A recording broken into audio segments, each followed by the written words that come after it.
You're tuned in to the only all-sports talk network in the Middle East, IsraelSportsRadio.com.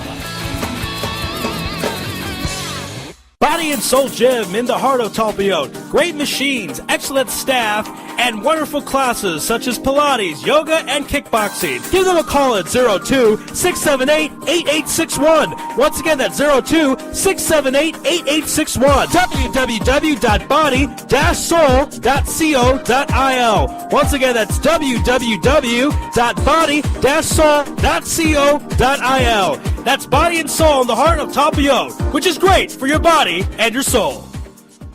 You're already using a credit card every day. Why not feel good every time you make a purchase? When using the HAS Advantage Support Israel Visa card, a percentage of each purchase you make will be donated to your choice of 24 Israeli-based charities, while still earning a reward point for every dollar spent. But wait, these rewards are even better than the standard rewards you get, especially when using them towards Israel travel, with the best conversion rate on El Al's Matmeed Frequent Flyer program. Earn double points at some of your favorite supermarkets and restaurants in the U.S., as well as discounts all over Israel. If you love traveling and supporting Israel, HAS Advantage is the card for you. Just give us a call toll-free at 1-866-6-ISRAEL. Sign up right now with the code ISR10 to earn 2,500 bonus points. That's 1-866-647-7235. HAS Advantage. Earn rewards. Support Israel. Offer valid for U.S. citizens only. Terms and conditions do apply. When dialing from within Israel, please dial 1-800-200-818. Israel Sports Dynamics specializes in football consulting, equipment, uniforms, and more. Great brands such as Nike, Russell Athletics, Shutt Sports Products, and many more. Just one call away. With over 30 years coaching experience with university and professional athletes, Harry Hill, owner of ISD, can advise you for all your sports needs. Call 054-581-3248. That's 054-581-3248, or visit our website at www.isdisrael.com. If that's not easy enough, click on the ISD banner on the Israel Sports Radio website and be part of the game. Are you tired of paying for expensive gym memberships that you don't use? Are you frustrated by not seeing results? It's time for the X1. Israel Gym Systems is proud to launch the X1 Suspension and Bodyweight Training System. Lose weight, build muscle, improve balance, coordination, and flexibility. With your purchase of the X1, you'll receive a free membership to IsraelGym.com and access to our archives of videos and exercise plans. Sign up today at www.IsraelGym.com and get ready for the new you. Israel Gym X1. Higia Hazman. DJ Venom, DJ Venom, DJ Venom, DJing parties throughout Israel, birthday parties, weddings, club events, bar mitzvahs, bat mitzvahs, and much more. You pick the type of music and DJ Venom will turn your event into the party of the year. Available Sunday through Thursday. Call 052-952-6506 or email djvenom1984@yahoo.com. That's 052-952-6506 or email djvenom1984@yahoo.com. Book your party today. That's DJ Venom. Broadcasting live from Israel. IsraelSportsRadio.com. From the Emic 5 Studios in Jerusalem, Israel, our nation's capital, it's Louis Live! Now your host, me, and Raphael Geller. Hey, Raphael, how you doing? I'm good. I'm glad it's Thursday. Tomorrow's Shabbat, which will be fun. No Pesach, the Shabbat, no... It's really Challah the Shabbat, which will be nice. Actually, what's interesting is I'm going out of town for Shabbat. I'm going to Beit Shemesh, and it's my first Shabbat outside of Jerusalem in 2.5 years. Wow, that's so amazing. My streak's going to end. Streak's going to end. We'll see if it really ends, because I'm always skeptical. There was a few times I was supposed to leave Jerusalem for Shabbat, and it didn't happen. One time I was going to go to Paris, David Blumenthal's house, who's a guest in Israel Sports Radio, and he's a nice guy. He's actually David Blumenthal. Paris. Not David Blue. David Blue is a basketball player. This is Paris. He is a two-time karate champion in the United States. Oh, wow. And he wrote a book, and he's a nice guy. And he invited me over to his house, and I was going to go. And then there were the rocket attacks. This was in August, last August. So in the South. yeah. Okay. So You never know until I actually get there, but the plan tomorrow is to be somewhere else. Hopefully you'll get there. Yeah, that's what we're hoping. We have a great show tonight on our last night here of the week on IsraelSportsRadio.com and Louis Live. Great shows throughout the week, and coming up, and as we'll mention later on in the program, we have great featured guests, Mark Stein of ESPN, Tommy Smith of ESPN, and three-time World Series champion Kurt Schilling will be coming on in the next couple of weeks. But tonight's show, we're going to start with the founder of Beyond Youth Sports, Ari Russell. And tell us a little bit about Ari. We had him on before. Very blunt guy, very honest. Yeah, Ari's a great guy. He's the founder of Beyond Youth Sports. He spent a lot of time with SiriusXM as their college producer, decided to go a different way and start his own sports blog, which has become one of the top, maybe the number one college sports blog in the United States. This guy has a lot of good contacts. He's a really nice guy, and we're very happy that we've developed a relationship with him and that we're going to start talking to him about some of the big college stuff. Ari, are you going to start off?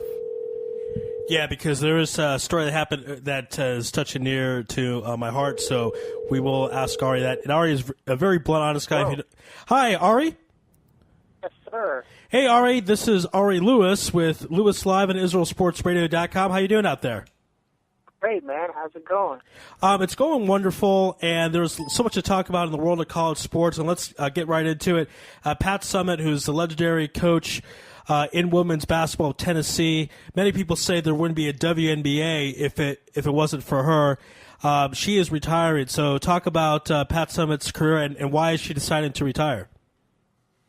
Well, I mean, the unfortunate thing about Pat Summitt is, she started suffering from early signs of dementia, and I think the deterioration of her health and her state of mind has really, been at the forefront and why she will be unable to continue coaching. I mean, Pat Summitt is one of the classiest in all of sports as far as coaching is concerned. A great teacher, one of the greatest basketball minds ever, man or woman.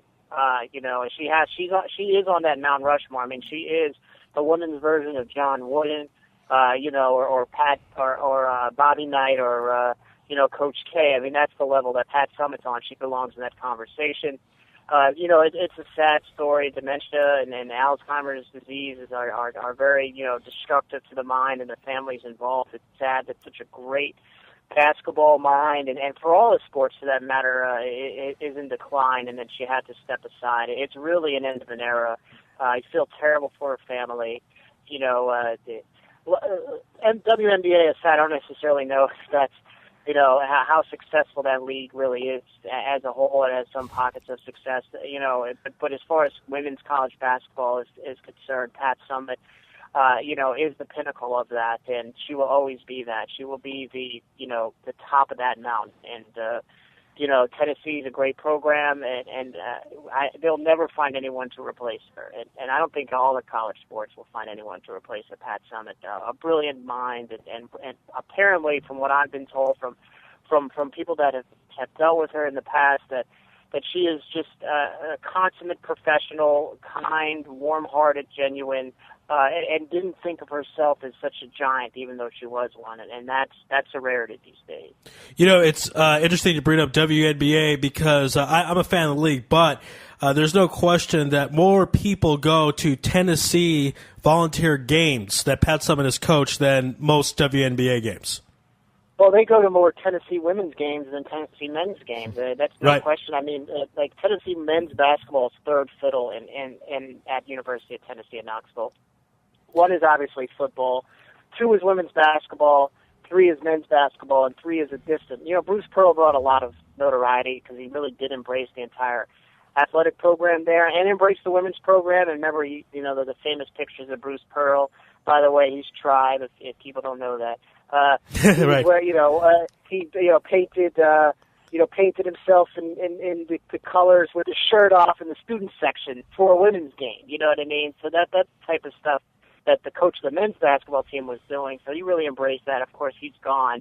But Tennessee women's basketball is huge, and it was a revenue-generated sport. There's certain schools that women's basketball does generate revenue, and Tennessee is definitely one of them. They probably outdraw most men's teams across the country. They're a blue blood for women. and that's because of Pat Summitt, all because of Pat Summitt.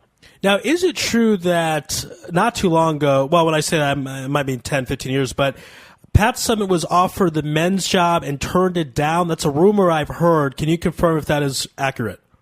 I've heard that before, too. I don't necessarily know if that's accurate. That's a rumor still. It's possible. I think she was also offered the athletic director's job in the past. She's kind of served as she's one of those people that really has a high power. The interesting thing about that women's basketball is so big at Tennessee that they've actually separated the athletic programs from men's and women's sports. They actually have athletic directors for both. Wow. And one for each, rather. And most schools have one, but Tennessee has two, and because of it is because Tennessee women's basketball is so large, it kind of raised the tide of all the other women's sports there. So they almost needed somebody to do that. That's all Pat Summitt. She had a tremendous amount of influence on there, but she wasn't the type of person that if there was an athletic director, that she'd spend her time trying to undermine them. It wasn't really ever a power struggle with that. Because she never really wielded her power beyond what it was supposed to be, and that was to coach the women's team. Yeah, she had influence over the entire department, but she was such a pragmatic person. Her ego never got in the way, and I think that's what helped Tennessee athletics. Even when they had issues with their football program, the basketball program was always steady, and people would go talk to her about when they had issues with Lane Kiffin, and then before that it was Philip Fulmer, and then they had issues with Bruce Pearl, but Summitt was always there, and people would always refer to Summitt, and that kind of kept the stability of the entire program together, because of the Pat Summitt. That's how powerful she was, but she never did have the ego, and she would have been a fine men's coach. Again, basketball is basketball. She's a great teacher, and I think if she would have been a men's coach, I think she would have done well there too. I mean, the size is different, but the fundamentals are the same.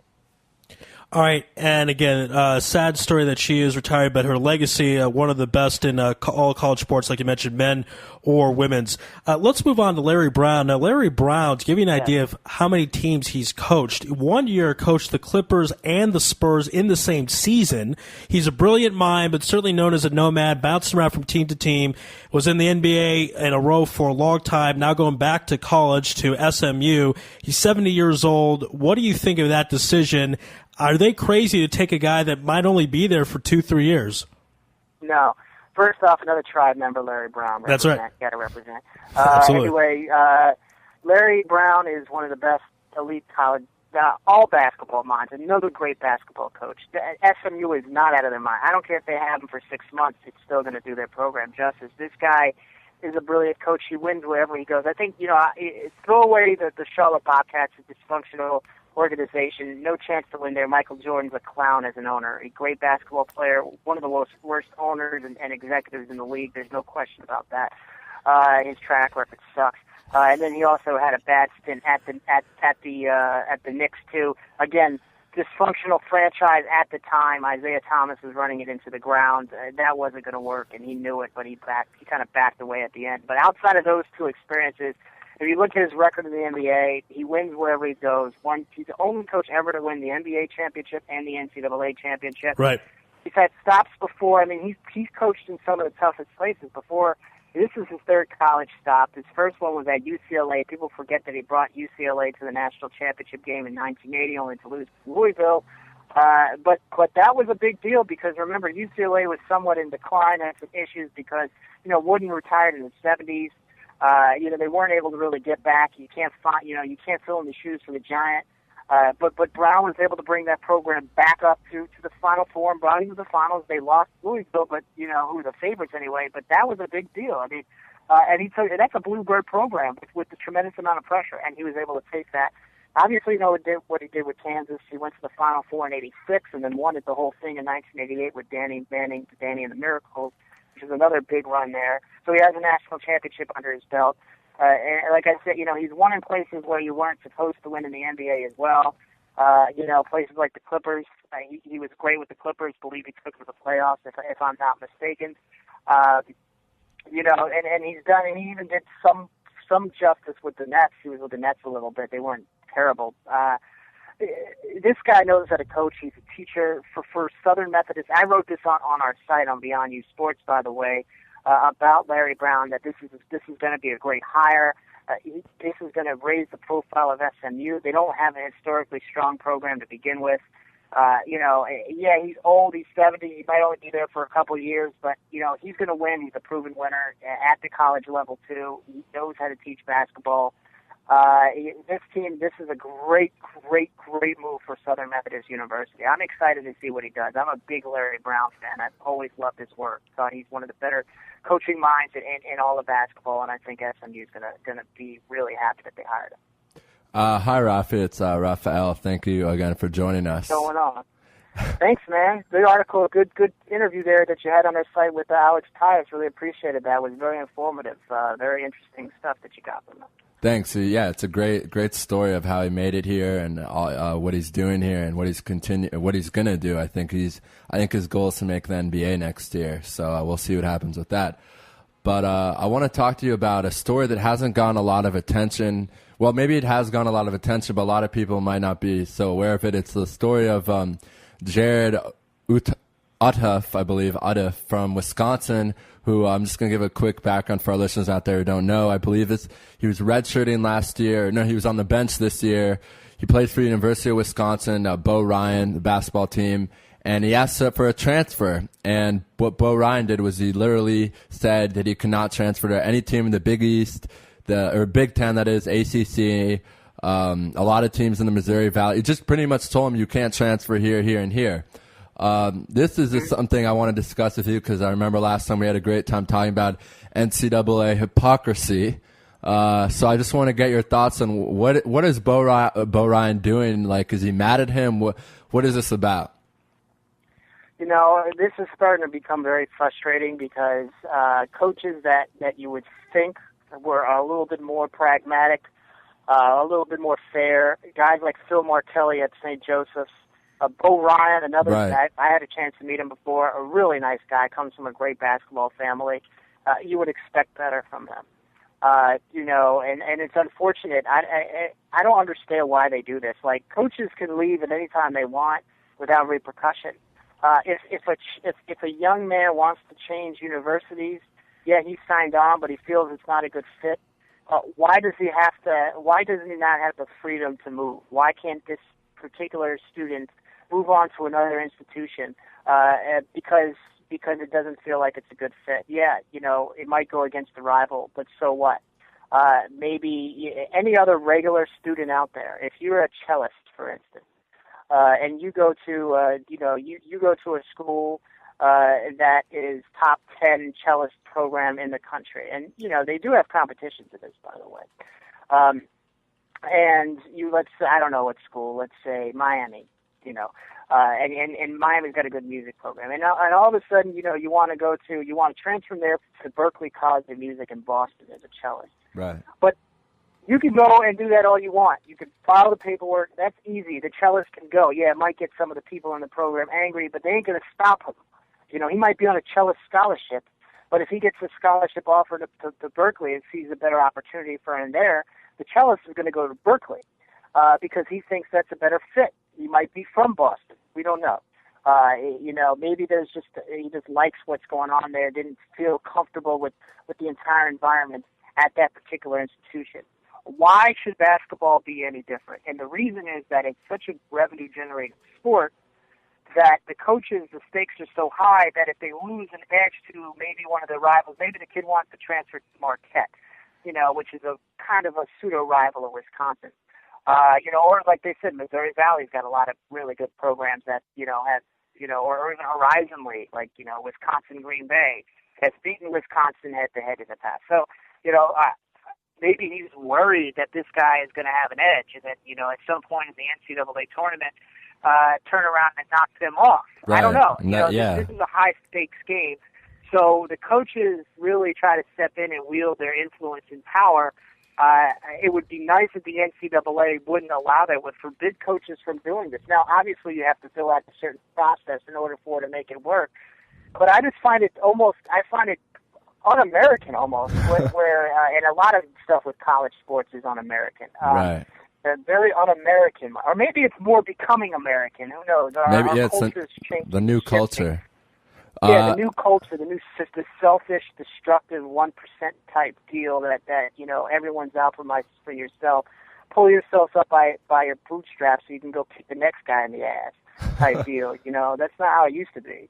But that's how it's becoming now. And it's a decline in our society. And I think that the more it's accepted like this, the more that people just brush it aside as being acceptable, especially from guys like Bo Ryan. You start accepting it from the nice guys, we're really in trouble. Yeah, and I find it to be, like a Bobby Knight. I expect this from like a Bobby Knight. He's a prick, for lack of a better term. So you expect pricks to do things that pricks do. But Bo Ryan don't expect this. Phil Martelli didn't expect this from him. And when they start doing that, it makes you think that the stakes are becoming too high, that it's starting to really crumble the system. And things are really starting to become even more imbalanced than they were before. There should never be any transfer restrictions. No child or young man should be restricted from having the freedom to make a choice of what school they want to go to. They only give them one-year scholarships in the first place, so they can get rid of these kids at any moment if they want. But if the shoe's on the other foot, actually there is no shoe on the other foot. They're left barefoot in the park. Right. Wow. That was great stuff again. Moving on to some more happy news, good news out of Raleigh, North Carolina. It appears that this upcoming basketball season, Duke and North Carolina could have a problem winning the regular season championship. The Wolfpack just announced last night that CJ Leslie will be returning. And for our listeners out there who don't know, they have 4 starters returning, and I believe a top 5 recruiting class, 3 McDonald's All-Americans coming in. One of them is supposed to, I forget his name, maybe you can help. One of them it was the player of the year in North Carolina. It's supposed to be, Rodney Purvis, that's his name. He's supposed to be very, very good. Do you think, Ari, that this could be the year where finally we don't see Duke and North Carolina at 1-2 and North Carolina State takes that jump and is number 1 at the end of the season? Well, I mean, North Carolina, what are they losing? 4 starters, right? Right. I mean, they're losing Marshall, Barnes, Zeller's senior anyway, and, Henson's leaving, right? Yeah. So I think, those are 4 starters. You're losing 4 starters. Duke is losing their best player, Austin Rivers. Now, all of them are going to reload with players, but NC State's coming back. I mean, this is a Sweet 16 team. C.J. Leslie really started to emerge at the end of the season. And not only that, but they really showed a lot of depth. They got some good shooters down there, and they got Scott Wood. What a great hire that was. In retrospect, I questioned it, but and I was wrong. But I also was willing to give it a chance. I didn't say that they wouldn't have a chance, and I knew they had some talent there, but he really did develop that talent as the year went along. And now you've got 3 McDonald's All-Americans coming in, like you said. Rodney Purvis kind of the top of that class. They got a couple other guys, too. You've got 4 starters coming back. C.J. Leslie is probably going to be on the Naismith watch team. This is great for Wolfpack fans. You've got to be excited here. They have to be the favorites going in. I mean, I don't see how they couldn't be the favorite. They've got size, they've got talent, now they've got experience, and now you're bringing in, some guys like Purvis could be a one-and-doner. When you start bringing in some of these one-and-done players that are, really top 5, top 10 recruits that are expected to be top 10, top 15 draft picks, and you got 1 or 2 of them coming into one class on top of a team that already made the Sweet 16. I mean, that's a game changer right there. I mean, this can be we can start looking at an entire string of North Carolina State teams where you're bringing in all this talent. I mean, Leslie's not coming back. I would assume as he has a good year, he's out. I mean, I love the fact that he came back. I thought that was great. I was really keeping an eye on that particular move. I was really hoping he would stay. I think that he could get drafted pretty high, but I still think he has a little bit more he could work on. And especially now that if NC State is at the top of the game, he's going to be at a more elite level. More people are going to start talking about him. He's not going to be overshadowed. He's going to be potentially first-team All-American, which will help his draft status, no question. Plus, when you're bringing in more talent, that'll help, show his skills. He's going to have more of a leadership role on this team as well coming in. This NC State team, if you look at it, I would put them in the preseason top 10 right now with that recruiting class and with all the guys returning with C.J. Leslie coming back. So, I think that's a big deal. You're right. I think this might be the year that NC State finally gets out of the shadows. It's happened before in the early 70s. Duke wasn't that great. North Carolina's always been good, but Duke wasn't that great in the early 70s, and then everyone, I don't remember. I wasn't born yet, but you hear the stories of David Thompson, and he's one of the best college players in the history of college basketball. David Thompson in the 70s was just dominant. I mean, dominant there for NC State. And then obviously they won the 1983 national championship by upsetting Houston in the last second shot. Right. Where the iconic moment of Jimmy V running around looking for someone to hug. Right. They had some good teams: Chris Corciani, Tom Gugliotti, Roddy Moreau in the early 90s. Late 80s, early 90s, but they really haven't had two. They have Julius Hodge had some good little stretches there for NC State, but they never were able to get out of the shadow. Maybe this is the year.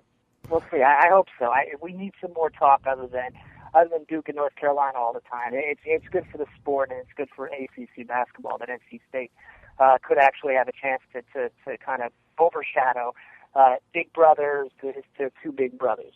Right, and as you mentioned a little earlier, the hire by NC State was very controversial there because Gottfried wasn't really doing the best job at Alabama his last few years, and Alabama will never be known as a basketball school no matter what. And I think his last 3 years there, they were really struggling.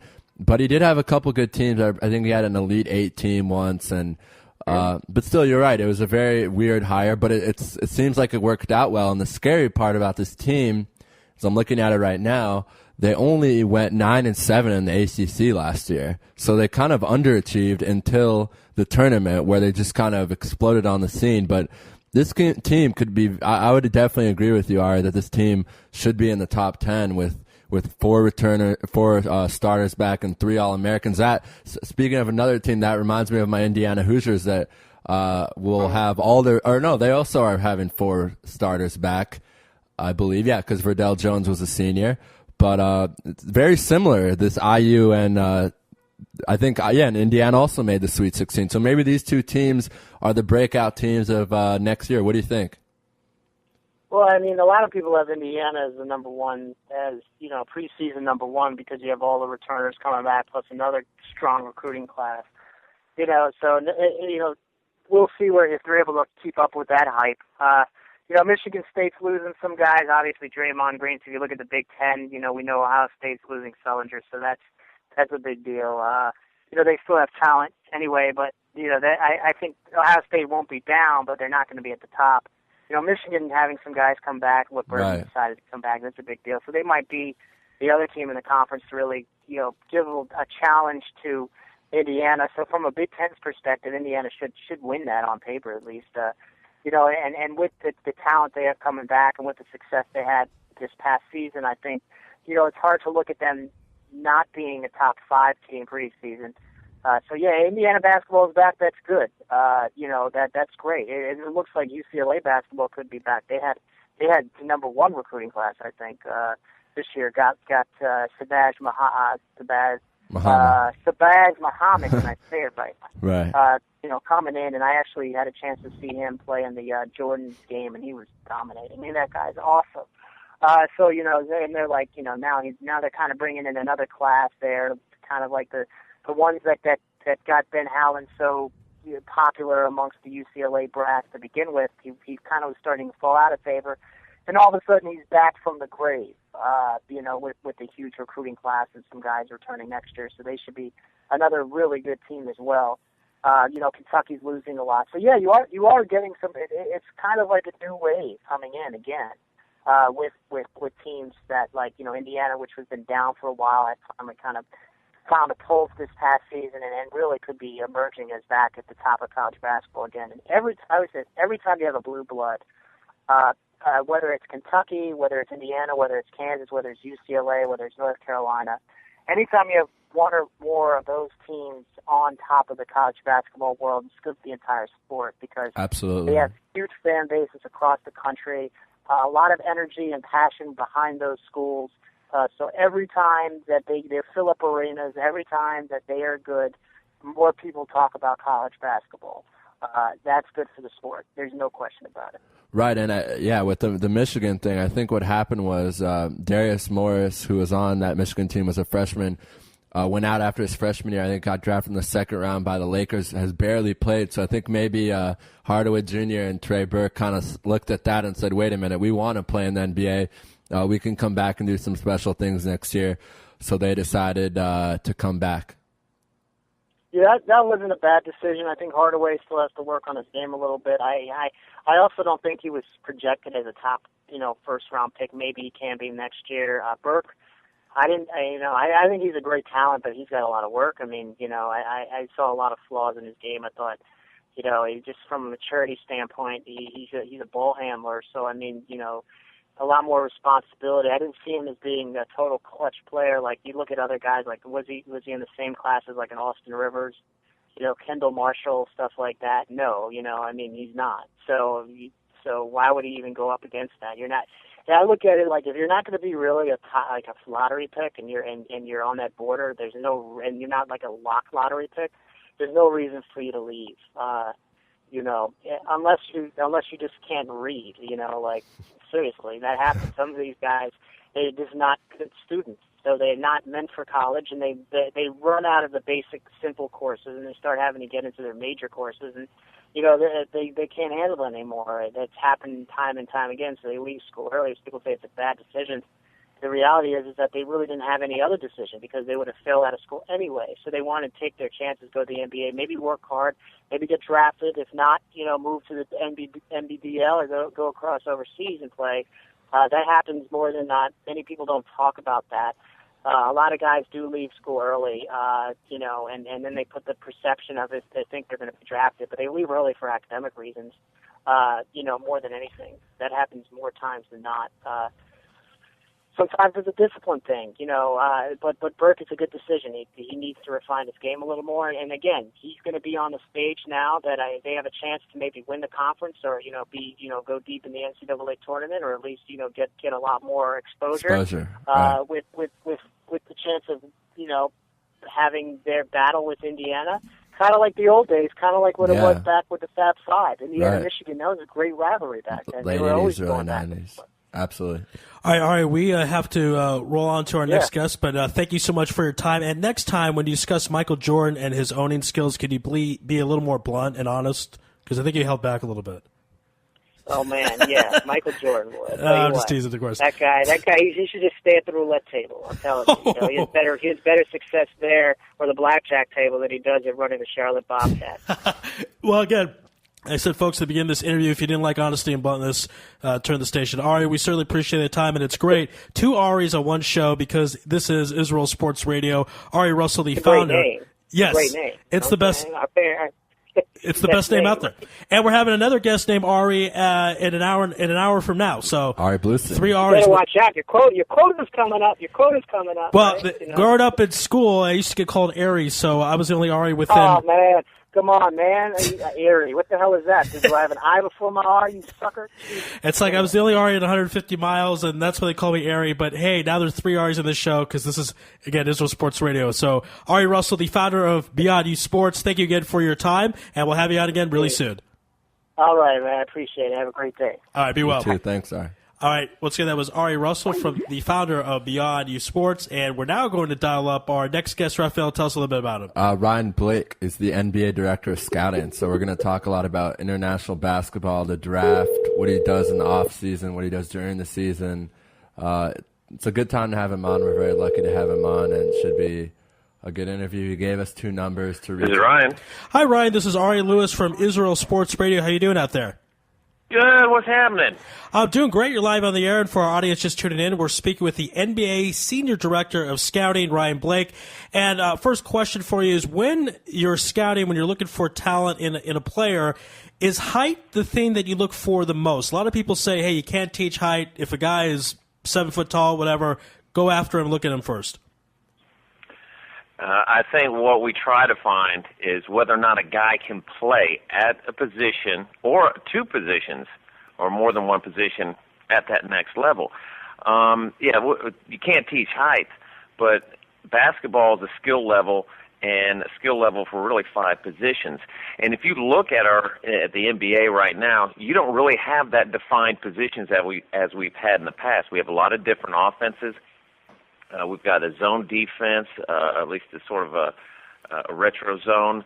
We have not your typical 7'2" centers, 7-foot centers, your 6'10" power forwards, your 6'8", 6'7" small forwards. We got guys that are hybrids, swings. We're playing a faster-paced game on some levels.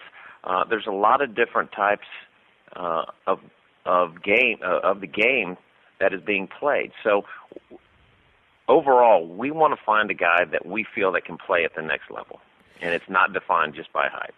All right, so that is good to know for short people like myself that we still have a chance in the NBA, even though we're not. Exactly. Hey, listen, we've had those short dudes, okay? Right. You know, we got guys that are right now 5'10" and more playing two guard. You know, we have combo guards that are 6'2". Right, and of course, there's always a Muggsy Bogues somewhere out there, Spud Webb. One of the things that we spoke with the founder of NBA Draft, chat.com, and we asked where are there more busts, in the NBA or the NFL? And my question to you is, a bust, how would it occur in the NBA when everyone has put so much research and you're looking at the player, studying the player? How does a bust exactly happen? Is it not fit in the right system? Is it we didn't know certain things about the player's character? How would a bust occur? Well, I think if you look over the last years, especially when we had high school guys that were eligible for the draft, you're basing their play on potential, and hopefully that they're going to be your franchise player. And when you're drafting at in the lottery or at the top, you try to look at a guy and say, okay, this guy's got so much potential. He's going to be our franchise player. He's going to be our go-to player, most likely, and hopefully on both ends of the floor. But what you cannot gauge is what's inside somebody. You know, you can't really tell what's inside a person, you know, whether he's got the heart or the drive, or will he continue to keep the confidence, or has he reached the ceiling. Sometimes bigs develop later. We've done research on that, and we see a lot of them do. But again, it's not an exact science. So usually when someone picks a player in the first round, especially in the lottery, they're hoping that they're going to be able to contribute at some point and within 3 years to be their franchise player or a go-to guy. Okay, so for those out there who want to know how does a bust occur, you've had that answered.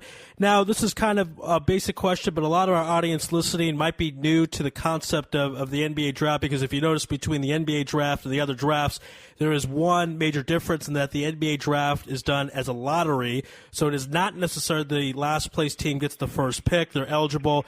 Can you explain to our audience why the NBA has that system opposed to the other sports?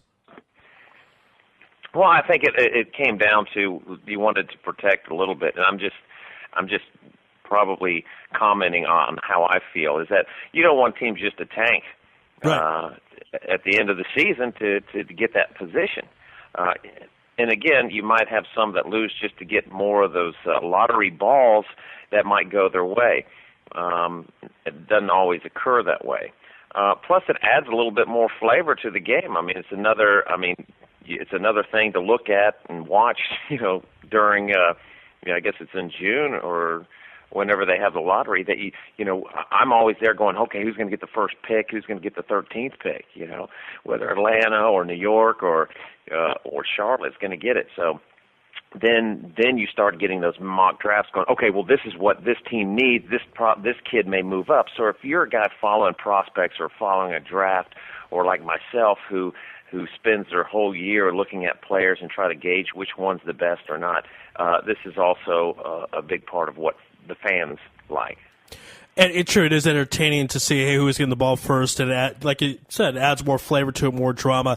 Now, I remember about 10 years ago, I watched an episode of King of the Hill where Hank Hill's driving around Texas, and on the radio they're discussing that a kid is going to be a great junior high football player, and people were obsessed with it. And it was kind of funny because scouting does go that deep sometimes, doesn't it? You see a guy in junior high and you say, wow, he could be a great high school, great college. How often does that happen that the NBA might scout all the way to maybe a 13 or 14-year-old? Well, nowadays we don't, and we're not allowed to. And in terms of, we have rules within the NBA that we're not allowed to go see high school players. We can't go to those camps. We can't go to AAU. The things that we're allowed to do have to be approved by the NBA, and there's certain events such as the McDonald's All-Star Game and the practices, the Albert Schweitzer games that happen every 2 years that are in Mannheim, some of the high school All-Star games. Because the benefit now that I feel that we have with having, high school kids not eligible to be drafted is we get to see them, for at least a year playing with and against high-quality players, and at least Division I players. Because high school kids, they can look great when they're playing against guys that are maybe not even Division I scholarship guys, and that's really hard to gauge. So, in terms of you bring a better product into the NBA. So, in terms of going back like we used to when we were all over the place at AAU, things out in Vegas and stuff like that, it doesn't happen anymore. Okay, and that is because of the more recent rule about that you have to play this point in your college. Okay, all right, very good. So again, audience listening can understand that. For our audience just joining us, we're on the line right now with the NBA Senior Director of Scouting, Ryan Blake. Now, Ryan, let's talk about the concept of trades during the draft. People trading up, people trading down. How often do those? It seems more, and again, it could be my bias, but it seems it happens more in the NFL than the NBA. Why would you think that is? That'd be more common in football. I don't know. I don't know about football. I mean, you got more selections and so forth, but I mean, there's been quite a bit within the NBA. There's a lot of slicing and dicing up there, and you got your cap experts and the GMs trying to figure out what would be good parts to their rosters, guys that they want to unload, especially some contracts, and then trying to get maybe even a guy that they really covet more, that's either not going to be in their draft selection, or someone else might want someone of theirs. And there's so much going on in their war rooms during that day. The preparation must be just so extensive, just to figure out what different draws that you may have to where, okay, this is the guy we need, we can go this, and they start prepping these trades and so forth well ahead of the draft. It's just not improvising. They really work hard, but it doesn't matter. They're trying to improve their rosters and maybe unloading some salaries. Hi, Ryan. You're on right now with Rafael. Thank you again for joining us. I wanted to talk to you a little bit more about the international game and what that's meant to the NBA. In the last few years, we've had the addition of there's so many Yao Ming, Dirk Nowitzki, Rubio this year. There's so many guys across the NBA. Ginobili, who's from South America. And I just wanted to ask, I know you've been around the NBA for a while. What was it like, let's say, 10, 15 years ago in that international world compared to now? Well, it's interesting. My dad, when he was the general manager of the Hawks, he was the first person to draft international guys with Manuel Raga and Dino Medellin. And Dino Medellin is the best player to ever play in Europe and is also in the Hall of Fame. If Dino had come over to the NBA, that could have changed the whole way we looked at international scouting. Back in the late 80s and early 90s, I was playing professional tennis, and I was spent a lot of time in Europe. So I was over there playing tennis, but also watching basketball because my tennis wasn't as successful. So I would go out to these basketball games, and I was going, Dad, man, these guys are good. I mean, they're as good. I was scouting all through high school and college, and I got to run around with a lot of the greats like Jerry West, see a lot of basketball. And I said, Dad, we got to get this information out to the teams. And he said, well, there's tournaments, we got to get the league schedules and all that. These guys are good. So we began really pushing our information out to all our NBA teams, say, this is what's good. You come and check it out. We feel these are the guys that could be drafted, but you're going to have to make your decision. So as a result, the NBA started getting our information, started pushing their overseas guys like Donnie Nelson, who went over and checked out Nowitzki, and we got him over. He was at the Nike Hoop Summit, which is an event with the international sort of juniors playing our American high school juniors. and he just came over and blew everybody away. But the scouting got better, the information, the statistics got better, and the scouting did. So the players were always good, but then we had also the NBA in terms of the TV was getting inside all the homes over there, and basketball became more popular. So the actual play and the popularity of the sport became better. So when you got more kids playing and the business gets better over there, you start getting better players. And then they started coming over there. So you got to give credit to the teams that said, okay, I'm going to take that chance. I like this kid, and so forth. And then you realize, hey, this has got to be part of our diet, is to go over there and make sure we have the international, whether it's in Asia, South America, Australia, all that. We have to cover the globe now. Absolutely, and a guy like Yao Ming, I was recently reading a report in the New York Times that was talking about how about 350 to 400 million people in China now watch the NBA, and that's more than any country in the world. I mean, that's the population of America. America's, 340 million?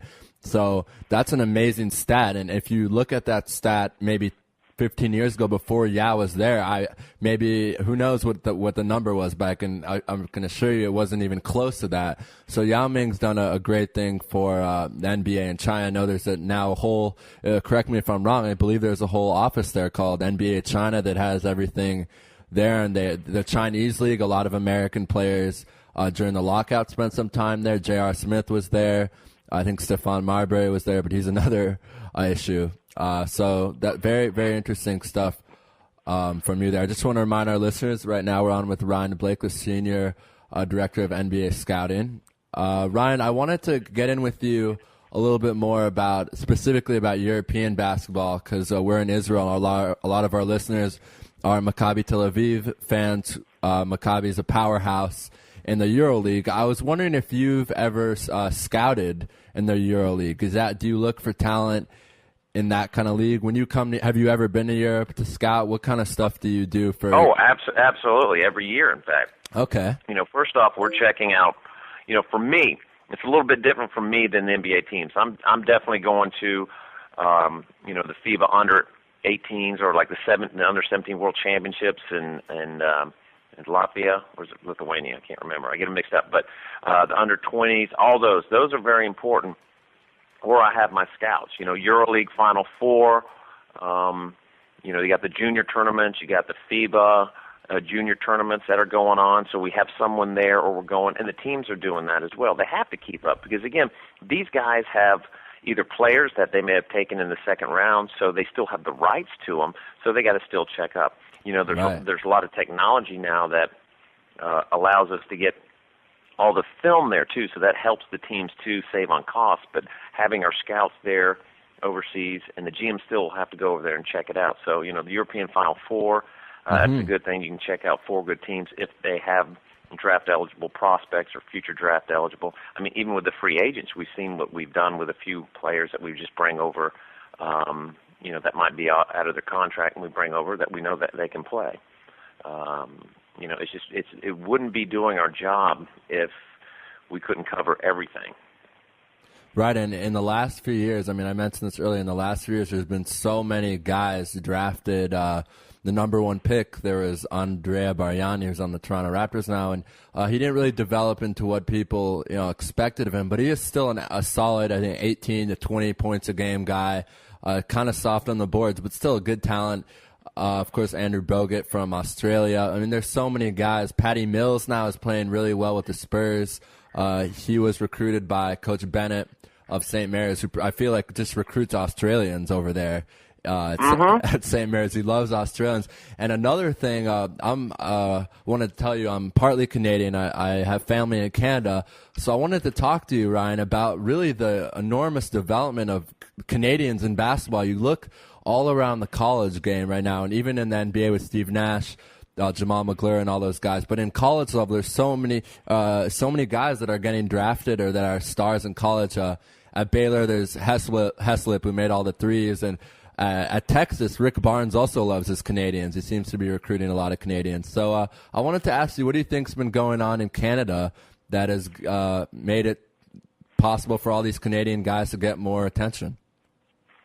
Well, I really don't know. I think that when you have, I guess, a federation that puts in a lot of effort and you have support in the popularity of the sport, I think a lot of Canadians, if they want to improve, they want to improve their game, they're going to try to get a scholarship and go play at some good universities. We've had like DeVoe Joseph, who we just had in our Portsmouth camp, our Portsmouth tournament. He did really well. I liked him. I saw him in, I guess it was Serbia a number of years back playing in the World Under-19s. I really liked him there. And, of course, he went to Minnesota and then transferred to Oregon. We got Robert Sacre, who's at Gonzaga, another guy that when I saw at the Schweitzer games, I thought this guy is, he had a lot of media publicity, but he was nowhere near ready. And he developed, If I was going to say back then, I said I wouldn't touch Robert, but he developed, he kept playing and practicing. Those are the types of things, here's a great opportunity. You can come to America, you can get a great education, you can learn basketball and have your opportunity to play, after school. You got great coaches here, you got great coaches everywhere, but, you're playing in an American system, and there's a lot of different systems here, but you have a lot of access to many things that can help improve your game. Yeah, and the competition in Europe really in the last, I would even say 5 years it's amazing who's playing over there. I mean, right now, Moscow is in the Final Four, and their starting power forward is Andrei Karolenko. He decided to rather stay in the EuroLeague than sign with an NBA team, which shows, I mean, that this league is gaining more respect, more competitive, a lot of fans. I think Kobe Bryant is now the official sponsor of Turkish Airlines, who sponsor the EuroLeague. So I think that's kind of funny. That's kind of random, in my opinion, that he's sponsoring or that he's the face of the Turkish league. But it just shows that a lot of stuff is going into the development of the European game. So that's really cool. I got to ask you, have you ever been to Israel before? Absolutely. I played tennis there. The last time I think I was there, I can't remember if I came over there for basketball or not. No, it was tennis, and it was in 1990. Wow. So I was in Ascalon and Haifa, cool. And where else? Tel Haifa, Aviv, maybe? And absolutely loved it. Absolutely loved it. I want to go back, met friends, family. I still got a lot of friends over there. Wow. And we just hadn't been able to get back for many, many years. But I was supposed to play. In fact, a couple of the guys, I played Gilad Bloom at the Australian Open one year. Loved the tennis players, loved the basketball. Even when I was over there in 90, I was hooking up with, I can't remember the coach was there because I had to talk to him about basketball because I'm a basketball nut, but I was a tennis player. Wow, so that's so funny. A lot of our guests have been to Israel for all kinds of stuff. So you were here as a professional tennis player. So that's really cool. The next thing I want to talk to you about, I've been thinking about this so much the last few days. Anthony Davis is going to be the number one pick in the draft. We know him for all the stuff he can do on the defensive side of the court, but are you a tad bit worried about his offensive game and playing in the NBA? I mean, he did have a high percentage, but he didn't really have that jump shot. I don't know. What do you think about Anthony Davis's offensive game? Well, first off, I'll just tell you this. I'll sort of answer your question, but okay. I can't talk about undergraduates until they officially declare, until the official entry. Early April entry 29th. list Okay, got it. Is released. But I'll tell you a story. I was watching a high school match between Dwight Howard and another 7-footer from Atlanta. And the media was all there. It was downtown. It was a high school game. HD TV was there, all the scouts, all the media were there. And I'm sitting at the table with a bunch of media. And there was these two bigs going together, and Dwight Howard was just scoring left and right underneath. And then that 7-footer came in and went for I think it was a run. It was on transition, and he went for just a floater, laid it up, and Dwight went up there and blocked it past the top of the square on the backboard. Wow! And all the media was doing is, yeah, but he can't shoot threes. He can't shoot that 18-footer. And so I finally looked at him, and I can't comment about anything. I said, why do you want him out there? Okay. And that's what I said. I said, Dwight Howard, was going to be the number one pick, and he was going to be a force. Again, big guys still develop, and Dwight was a freshman. Was a senior in high school. he had all these qualities that NBA scouts would like: length, footwork, instincts, defensive presence, offensive potential, and that's what we felt that he could do.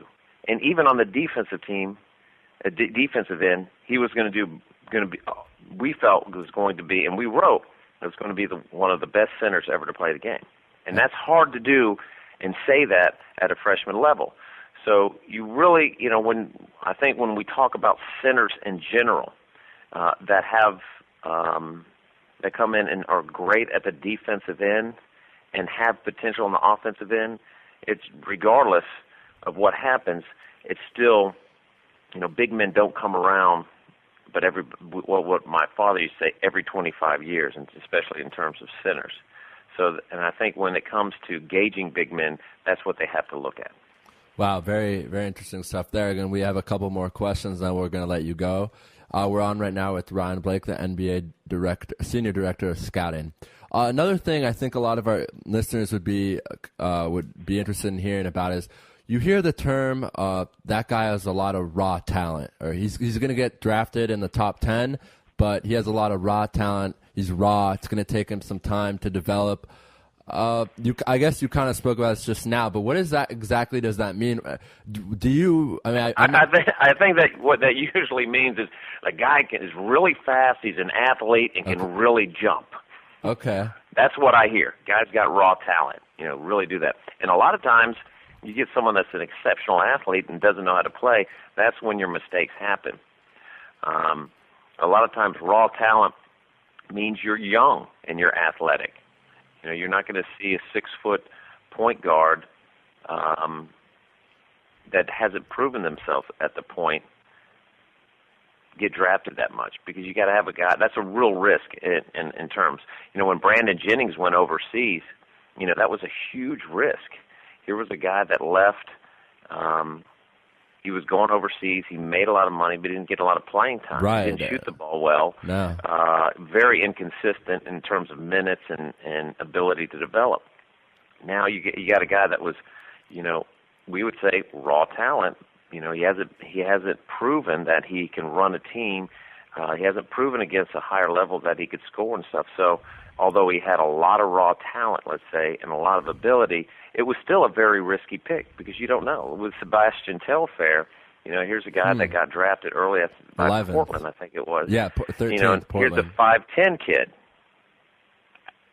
So, it is a risk, and that's usually what I think about when someone says raw talent. Okay, speaking of not necessarily risky picks, but the Cavaliers took Kyrie Irving. He only played 10 games in college. I know that wasn't a huge concern, but as a person who was scouting him, you see him as a McDonald All-American, then you see him in the non-conference regular season, and then he's out. From December, he's out. How do you go about telling people what you expect from him when you don't see him for the rest of the college basketball season? Yeah, that can be the case, and I think when he became healthy, and I think it was during the tournament, and he's able to have some individual workouts, because the instincts that I think everybody felt was that this kid's really good, and every scout was at every game, and you have to, you can't just go, okay. You always have to think, okay, the guy could get hurt. There's always been instances where guys can get hurt, and someone will take him in the first round. There was a kid, Glover, who a number of years ago was played at Georgia Tech, hurt his knee, was out for the entire season the following year, but ended up declaring for the draft anyway, and he got drafted in the first round. However, he was good, but not good enough, and that's a high-risk, high-reward thing. But with Irving, I think their instincts, we try to have this, we call it a guessability, in terms of what our percentages and our little pieces of our pie on how we gauge a player. And I think the instincts of all the scouts was this guy's really good, and he has that natural feel and flavor for playing that position and to really score, distribute, and defend. And then when when the injury checked out as okay, I think it was probably an easy choice. Okay. Okay. Very interesting there, because I just remember, thinking to myself, how are these scouts, do they look at his tape from high school and then give that to the guys in the NBA? I mean, it's so interesting how that happened. And there was all that, not necessarily controversy, but people were saying, no, he has to come back in the NCAA tournament and play a little. And I think he did. I don't really remember that well. He did. He did. Exactly. So he did. So maybe that helped his stock. The last question I want to ask you, it's more of, I guess, of a fun question. You've gotten to travel so much, I guess everywhere, because your job is, to represent the NBA and scout these guys. Where have been some of your favorite places that you've been across the world? Not necessarily arenas or stuff like that, just overall as a city, as a place that you enjoyed being in. Well, I really like the Treviso Eurocamp. I think that's a great place. The city and the club really reaches out and welcomes the NBA staff and, really a lot of the media as well. And they run a great job. They run a great camp. I've been to Serbia and Novi Sad, which I really enjoyed. And for me, I'm a guy that, hey, I spend a lot of time in a gym. No matter where you can go to a gym. But I like to go out and meet the people. And everywhere I've gone, Greece, and even when I was playing tennis, that was my philosophy. In Spain, Barcelona, all the places that and even in Turkey, and I know that you look at the fans, and I remember being in Barcelona and sitting next to David Stern, and I think one of the Greek teams was playing Italy, and there was basically a riot going on with them just beating the heck out of each other, and they had the SWAT teams out there, and there was flares going on, but the flipping game was still going on. Yeah. And I was sitting there, any other place, everybody would be running for the door. Out, right. People were fighting. I was just sitting there, and I was looking at our commissioner, and I was going, "What do we do? Do we just sit here?" And he kind of looked at me, and I said, "All right, game on." Right. That's Europe. That's European go outside basketball.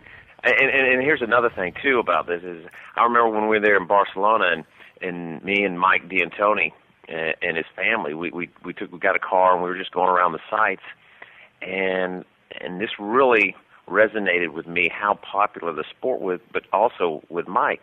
We got out to look at this church, and as soon as he opened the door, I guess there was fans from his old team. He was working for Denver at the time as a scout, and basically about 60 people swarmed our car, to shake his hand and stuff.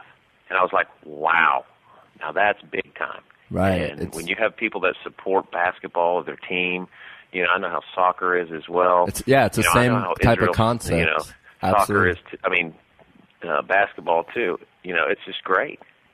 Right, and I mean the fans. Yeah, after the game, we've interviewed a lot of guys who former American or guys who played college basketball in America who are playing here, and they all talk about, the stadiums and arenas are much smaller and the crowds are much smaller, but the people who do show up, the people who come to the game, are true fans. They're there if they lose every game. They're there if they win every game. And in Israel, the tradition is after the game, you go shake hands with all your fans to thank them for supporting you, which is kind of in soccer, when they're coming off the field, they clap towards the crowd. Could you imagine if LeBron James was at the end of the game, he'd look at the crowd and start clapping? I think that'd be pretty funny. I know it's different, but it's embracing at the same time. And I think, like for Americans that go over there that haven't traveled much, some struggle a little bit. But some show up and go, they just don't want to leave. Right. And that may be in Latvia, that may be in Bulgaria, everywhere. You're right. Spain, Greece, Israel. It doesn't matter. It's true. One of my goals, it's sort of my bucket list, and it's ironic that y'all are calling me, is that I want to go back to Israel because that was one of my favorite places to travel, and that's it's been almost 20 years, or maybe even 20 years. Well, we'd love to have you come here and maybe go to a Maccabi game with us. That'd be great. That would be awesome. All right, Ryan, we have to wrap things up. But again, as Raphael said, when you come to Israel next, I know you're coming. So that's why I'm saying when and not if. We'll definitely have you in studio. And we appreciate the time today. We'd love to have you on right after the draft so we can get your analysis of what occurred with the NBA draft. You got to holler up on me. I'm a busy man then, too, so I tend to be really popular. So hit me early, and I'd love to. I appreciate you guys. Okay, Thank great. you very much. Thank you very much. We were just speaking with the NBA Senior Director, Scouting, Ryan Blake. Ryan, have a great day. You too. All the best. All right, be well.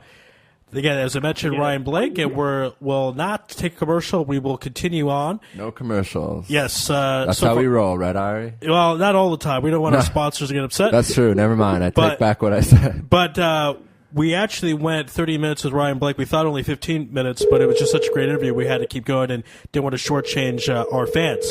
Right now, we're going to be dialing up Ari Carter, who is our Southern correspondent of the United States. Hey, Ari, you're on Loomis Live and IsraelSportsRadio.com. How you doing out there? Hey, I'm doing good, man. How y'all doing today? Hey, doing all right. There is just so much great sports to talk about. Let's just get right into it. Apparently, the NBA draft right around the corner, lottery coming up, and the talk is it's going to be dominated by big men, not so much a guards type of draft. So I want to get your thoughts about the upcoming draft. Are there any surprises we need to look out for? And who do you think will be the number one pick? Well, right now we are looking at, it's a top heavy big men type of draft. 3 of the top 4 picks you're looking at possibly being power forwards or centers in the NBA. Anthony Davis, Thomas Robinson, and Andre Drummond. The top pick, of course, Mr. Anthony Davis. The 19-year-old kid from out of Kentucky, 6'10". He's growing, it seems like, almost every day. I was actually looking at some information on Anthony Davis, and I heard you be talking to Mr. Ryan Blake about Anthony Davis's outside shot game. Right. And I was looking at some information, and in junior high school, when he was about 5'10", he was known as a little guy that could actually go out there and shoot from the 3-point line, because at the time he was only 5'10", playing point guard. Right. He grew in his sophomore year, I believe. Yeah. And then his freshman year, I'm going to say, his freshman year of high school, he started to grow a little bit. I'm going to say he was about 6 feet tall. And then his sophomore year, he was 6'1", and he was still playing point guard. And then around his junior year, he grew to about 6'7". So he took like the 6-inch jump between his sophomore year and his junior year. And then by the time he actually graduated, I want to say he's about 6'8", 6'9", and right now he's about 6'10". So, he is a guy that has a lot of potential on the offensive side of the ball game a little bit. So, of course, he's going to be number one. His defense is impeccable. Number one as far as blocking shots. He has an SEC record for a single season in block shots. He was the 2012 National Player of the Year, Defensive Player of the Year. I mean, he has a lot of different accolades. So we're looking at Anthony Davis, the Charlotte Bobcats, and, hopefully he could bring some type of an offensive force down low. I know that he only shot not only, but he shot at 62% while playing at Kentucky during the regular season. So, his percentage is pretty good. I mean, 62%, you can never knock that. You can only actually give a lot of hand claps and praise to a big man shooting 62% down low in the middle. Mr. Thomas Robinson's possibly looking at going to the Washington Wizards, and Drummond looking at the Sacramento Kings. Klenar, are you there with us? Yes, I sure am. All right, man, it's Raphael. Good to have you back on, as always. I wanted to move on now to I guess we're staying with the NBA, and we're going to stay with your Atlanta Hawks, of course. We're on with Ari Carter, who's our Israel Sports Radio Southern correspondent. So we're going to be discussing the teams in Atlanta and in Florida. So like I said, let's talk a little about this Hawks team. I think 4 games left. Is that right? 3 games? Yeah, 4 games left. The next 4 games is actually going to be against the Boston Celtics. They have the New York Knicks, the Los Angeles Clippers, and the Dallas Mavericks. Of course, those are 4 teams that are currently in the NBA playoff race, whether they're in the Eastern Conference or Western Conference, like the Clippers and Mavericks. The good news there is that those 4 games will actually be at Phillips Arena, so it will be home games for the Atlanta Hawks. And hopefully they can go on ahead, win those games, and drive up some momentum as far as riding some momentum to go into the NBA playoffs. That's not an easy task. Celtics, Knicks, Clippers, and Mavericks. It's not easy at all. So, hopefully they can go on ahead and knock some of those out. All right, and let's stay with basketball now. If the Hawks end up with the 5 seed, they're going to take on. Will they take on the Celtics or the Pacers? Because the Celtics will be a division winner. Will they be the 3 seed? I believe that they will actually be playing the Celtics. I believe it's the Celtics. I believe that the top 3 seeds, or should I say that the top 3 division winners actually get to be placed in the top 4, meaning that they get to have home court advantage. Not necessarily 1, 2, 3, but they could get 1, 2, and possibly 4, with Indiana Pacers being the number 3 seed. Okay. But they will be on the road no matter how you look at it. Okay. Either playing at Boston or playing at the Pacers if Boston can actually catch them. So talk about the Hawks versus the Celtics. That story came out that Ray Allen was almost traded to Memphis for O.J. Mayo, and then Doc Rivers called him back and said that didn't happen. Well, the Celtics have been taken off since that non-trade. The saying, again, as Jim Williams said yesterday, some of the best trades are the ones ever made. What would you see in a matchup between the Hawks and the Boston Celtics? Well, that matchup is a very, very tough matchup. The reason is, I believe with Al Horford in that injury, that takes a man away from being down in the post. Right now, Boston is using Kevin Garnett at center a lot of times. They also have, what's his name, the Yenzma, I believe, actually coming off the bench. That's a big guy. He gets a lot of blocks. You also have a couple of other big men that can actually create some type of problem for the Atlanta Hawks in the middle with Al Horford being out. Also, what I want to say is with the whole Ray Allen situation, right now Ray Allen's coming off the bench as a 6th man, and that has been excellent for the Boston Celtics, actually having him come off the bench, a guy that that can come in and score, 15, 20 points. And Ray Allen to still go out there and do that. And they have actually inserted Avery Bradley into the starting lineup, and Avery Bradley brings his defense with him and Rondo out there on the perimeter. Is something that the Atlanta Hawks have to be careful with. Can they win? I don't know. Right now the Boston Celtics are playing lights out. But we get to find out very soon because Atlanta's next game at Phillips Arena is going to be the Boston Celtics. So we get to kind of find out and look at that game a little bit and see exactly how everything kind of matches up. Okay, we're going to stick with basketball now. Then we're going to talk a little, for our listeners out there, we're on with Kanari Carter, who's our Israel Sports Radio Southern correspondent. The plan is we're going to stick with basketball now. We're going to move on to the Falcons' new schedule, and Ari is going to talk some, I believe, baseball with the Atlanta Braves and the Florida, or the Miami Marlins. Is it the Miami Marlins or the Florida Marlins? I just got confused. Miami Marlins. Yes. Miami Marlins. Okay. New name, new stadium. Right, new name, new stadium. Okay, so let's talk a little Heat, shall we? This team has been struggling. We've been talking about this with almost all our guests, I feel like. Wouldn't you agree, Ari, with the Heat struggles? We've been discussing it with everyone. It's just, we had an assistant coach to the strength and conditioning coach of the Miami Heat the other day. We didn't discuss so much the Heat struggles, but we did not. But it looked like they were going to. I mean, they were my pick to win the championship and go to the Eastern Finals. But it looks like they have some struggles right now. So, what are your thoughts about that? Is that something fans should worry about if you're fans down in Miami? Yes, actually, right now the Miami Heat, they are sitting at 44-17. They've won their last 3 games, but something that I noticed as I was looking at their schedule, I was looking at their losses, because sometimes your losses will tell you a whole lot about your team. as much as you winning.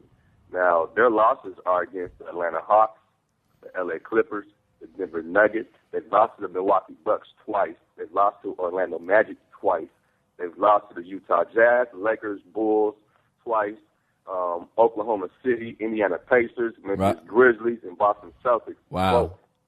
Both games to the Boston Celtics. And if you notice, every single team that I just named off are all playoff teams or teams fighting to get into the playoffs. Great stat. So with that right there being said, I'm worried.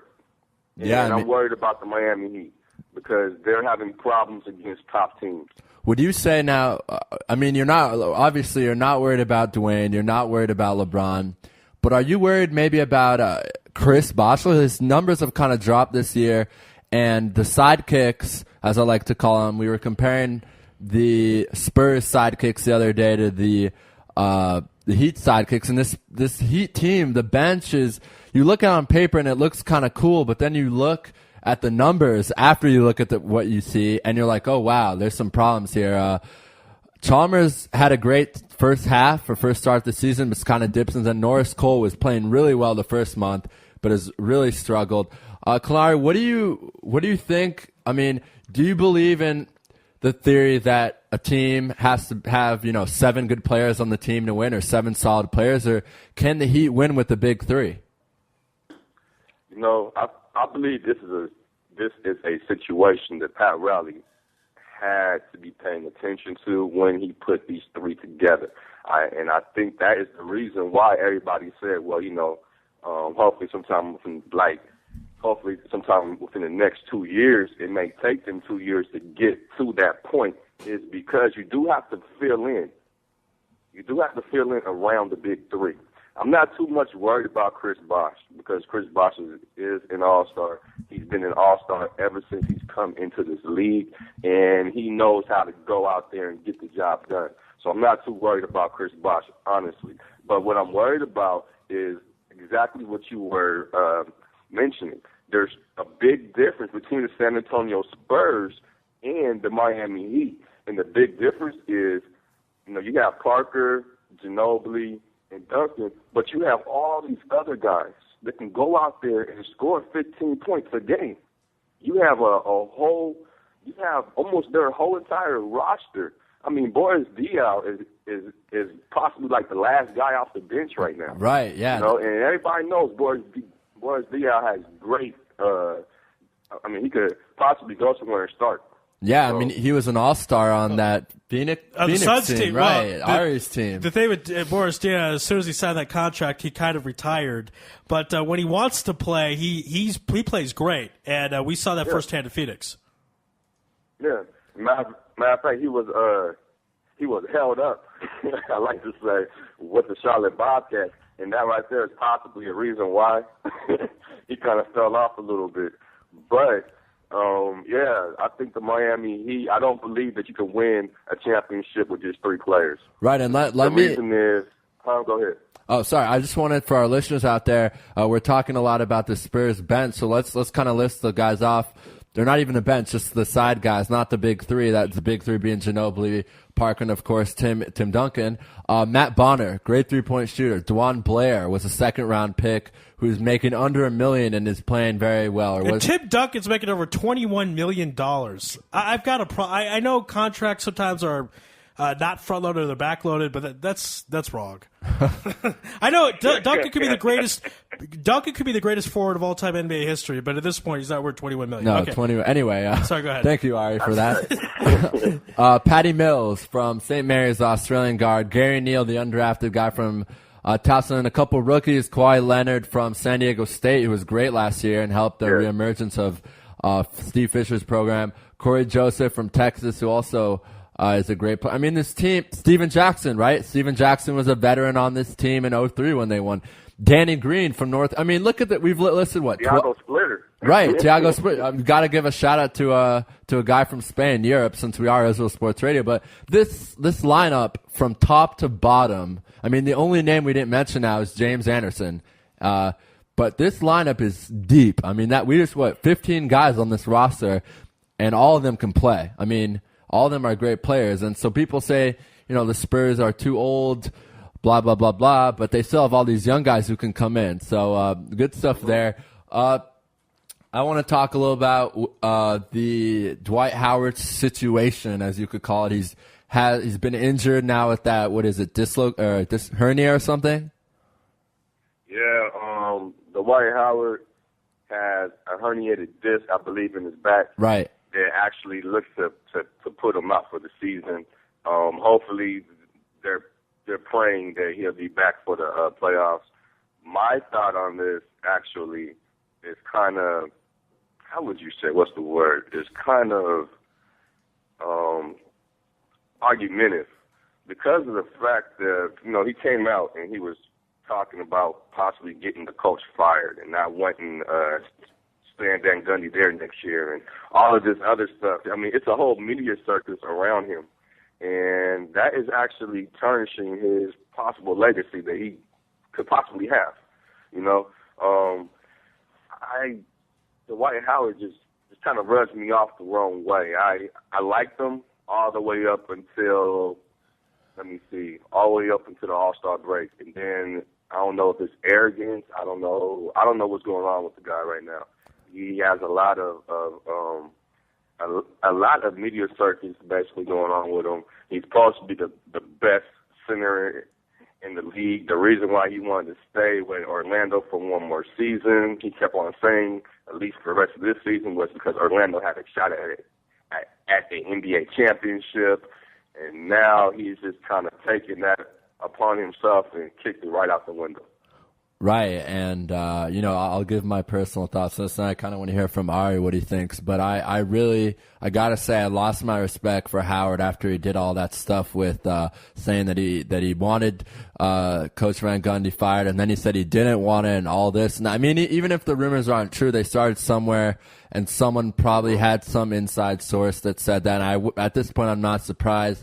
I think, he's gonna come back and play next year, but I think it's obvious He kind of did this out of respect to Orlando to give them one more year, maybe to rebuild and give it a chance. But I really think he's going to leave next year, or we're going to have the same thing happen next year at the trade deadline. We're going to talk about whether they're going to ship him off or not. I don't think he's going to re-sign after the next year. But just all of his behavior has been really immature throughout the whole process. Ari, what do you think about it? Well, he was trying to run the franchise. He's basically trying to be an owner, and there's not too many 25-year-old owners, so that wasn't fit for him to do that. I thought before the season started he'd end up in L.A. I still think there will be some trade made like that in the summer. So you've heard it from me. I'm saying he's going to the Lakers. A blockbuster, you're saying? Yeah, I think it'll be a blockbuster. I think he's going to L.A. I think it's a good fit for him. The NBA likes it when the Lakers are a powerhouse. Kobe and Dwight Howard would pretty much be a guaranteed trip to the NBA Finals next year. Yeah, I mean, but the thing is, would they have to give up Bynum? And Bynum's playing the best basketball in the league right now. So that would be, I mean, if they could give up Gasol and someone else, that'd be a great, I mean, wow. But would you do that trade? Would you trade Bynum and Gasol for Dwight Howard, knowing that you could probably get a tight? Kobe only has a few years left in his career. Would you make that trade? No. I wouldn't either. The reason is because Andrew Bynum right now, with the way he's playing, Kobe Bryant looks like he can get about 2 more championships with Bynum as well. Right. And Bynum's been there with the Lakers ever since he came out of high school. True. So I would not give that up, especially right now when you see Dwight Howard's attitude and you see the way he goes about carrying his business. As a matter of fact, Dwight Howard said a few months ago that if he was ever traded to the Lakers, he would not resign. Wow. So that lets me know that he does not. That's a bad idea. So wait, Clonari, let me even. Okay, so you're saying that if the GM bus or Mitch Kupachek called you right now and said, "I'm going to give you, or we want Dwight Howard, and we just want from you, all we want is Pau Gasol and one maybe Steve Blake, the guard on the side." You still wouldn't do that? You wouldn't have Bynum and Howard and Kobe? You wouldn't want that? Well, I wouldn't trade him for Bynum, but when you look at Gasol, possible trade, if Bynum can commit to the Lakers, and the fact that he said that he would not do that, kind of. You mean Howard? You can't do that. You mean Howard, Clonari? Yes, my fault. It's all Dwight good. Howard said that if he was traded to the Lakers, he would not re-sign that contract. Because remember, his contract was up this year. So when Orlando was looking at that option, it came out of Dwight Howard's mouth that he would not re-sign with the Lakers if traded. So basically, the Lakers would have been trading Andrew Bynum and renting Dwight Howard for the second half of the season and then possibly watching him walk off. Okay. Yeah, basically a rental. And what is the reason that Howard, in your opinion, would want to re-sign with the Lakers? Partly I've heard because he kind of wants to be the star. He wants to be the only guy. Wouldn't want to share the spotlight with Kobe Can't take that Bryant. from Kobe, absolutely. Do you think that's what the reason is? That's what I'm thinking. I mean, I've heard so many rumors. I've heard rumors that Dwight Howard, during the All-Star break, actually said something to Kobe about not wanting to be in LA. You know, it just rubs me off that a player wants to be an owner, wants to control everything. Like I understand that, you know, you want to be a player, you want to control where you go. Like I understand all of that, but at the same time, this is a business, you know. And for some reason, I think Dwight Howard has completely gone selfish and has not thought about the business side of basketball. And it's all about Dwight Howard right now. So when you're looking at him possibly going to L.A. and possibly sharing the spotlight with Kobe, I guess he doesn't want it, you know? So, I mean, if he wants to go to New Jersey and that's where he wants to go, then I say, hey, send him to New Jersey. Send him anywhere, but get him out of Orlando. He's like a poisonous piece of fruit down there. Okay, right now, for anyone tuning in right now, it is 6:24 in Israel and it is 11:24 Eastern Standard Time in America. We are on with Clanari Carter, who is Israel Sports Radio Southern correspondent. Real quick before we get into baseball with you, I got a glance at this Atlanta Falcons schedule, and let me tell you, in my opinion, I want to get your opinion, it looks very tough. There's not a lot of games there's barely any games that are easy games. Maybe the only game that's an easy game is against Tampa and against the Redskins and against Kansas City, but those are all teams that are very capable. So this should be scary for the Falcons. They have a tough schedule. What do you think? Yeah, I was actually looking at that schedule as well. I noticed that there were only 4 playoff teams from last season, but when you look at the schedule itself for the upcoming year, like you said, with Kansas City, like you said, with the Carolina Panthers, and, you know, having to face some of these other teams, even though they didn't make the playoffs last year, these are up-and-coming teams. You know, even Kansas City, they didn't even have Jamal Charles last year. And Jamal Charles should be back and he should be healthy for that first game against the against the Atlanta Falcons. So when you look at their schedule, it's very tough. And their first home game is against Peyton Manning and the Denver Broncos. Well, yeah, that won't be easy. Not at all. All right, let's go to Major League Baseball for the last couple minutes here. The Washington Nationals are red hot, 10-3. They have the first place in the National League East, and 10-3 actually is the best record, second best record to the Rangers in all Major League Baseball. Your Braves 7-5. Chipper Jones said this would be his last season. What is the reason for the Nationals' success right now in the 2.5 game lead over the Braves? Well, right now, looking at the Nationals, like you said, they are 10-3. They're playing pretty good defense. I was looking at their runs per game with their pitching. They're only giving up 2.46. You know, right. They're not walking people. I think it's their defense, not necessarily their offense, but their defense is actually stepping up, and they're receiving great pitching. Great pitching. If you look at it right now, within their last 3 games, they've given up 5 runs right now. I mean, they just got them sweeping the Houston Astros. They have one more game against Houston tonight, and then they're done with them. So I like what I'm seeing out of the Washington Nationals. And like I said, I think it's their pitching that has been the difference. For the Atlanta Braves, it's their offense. And I'm talking about their offense has gone wild. a lot of during the spring break, or should I say during spring training camp and last fall, if you look at the Atlanta Braves, what was being talked about was the fact that the offense wasn't putting up runs. They weren't putting up big numbers as far as scoring goes. And George Walker, the hitting coach for the Braves, said that what he wanted to do was get the Braves out of a mind frame of trying to go long ball, as far as trying to hit the ball out of the park every single time, and actually go up there and start to challenge a lot of these pitchers. And now that they're challenging pitchers at the plate, you're seeing these guys run off 7 wins out of the last 8 games and averaging six runs a game, which is phenomenal for the Atlanta Braves. Jason Hayward is playing like a potential all-star right now. Yeah, and he's still a young guy. I like him. Still a very young guy, right, Clenari? Yes. Very, very young man. He did good during his time last year. He was kind of criticized a little bit, you know what I'm saying, here and there within the local media. But right now, he's out there and he's swinging that bat. He has 14 hits, 2 triples, 2 home runs, and he's batting a .342 right now. So Jason Hayward, Chipper Jones, Dan Ugla. I mean, they have Brian McCann.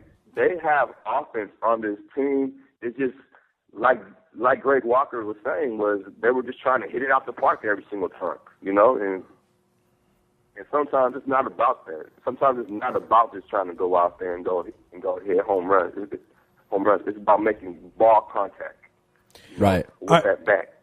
So, yeah. No, you're right on. And last question before we let you go, let's talk about the Miami Marlins. Only a .500 record, but that record is better than some of the past things that the Marlins have done. Ozzie Guillen, the manager there, made the splash with Reyes, tried to go for Albert Pujols, didn't work out, but they got Reyes. And Hanley Ramirez was playing very well, 12 RBI, and Ozzie Guillen was quoted on the 19th of April saying that when Hanley is on, there is no better hitter in baseball. Do you believe that? Well, Hanley Ramirez, right now, I have to agree with Ozzie. I don't know about being the best hitter in baseball, but top-notch hitter, yeah, he's definitely top-notch. Like you said, right now he currently has, 12 RBI, 4 home runs. He has 13 hits out of his 46 at-bats.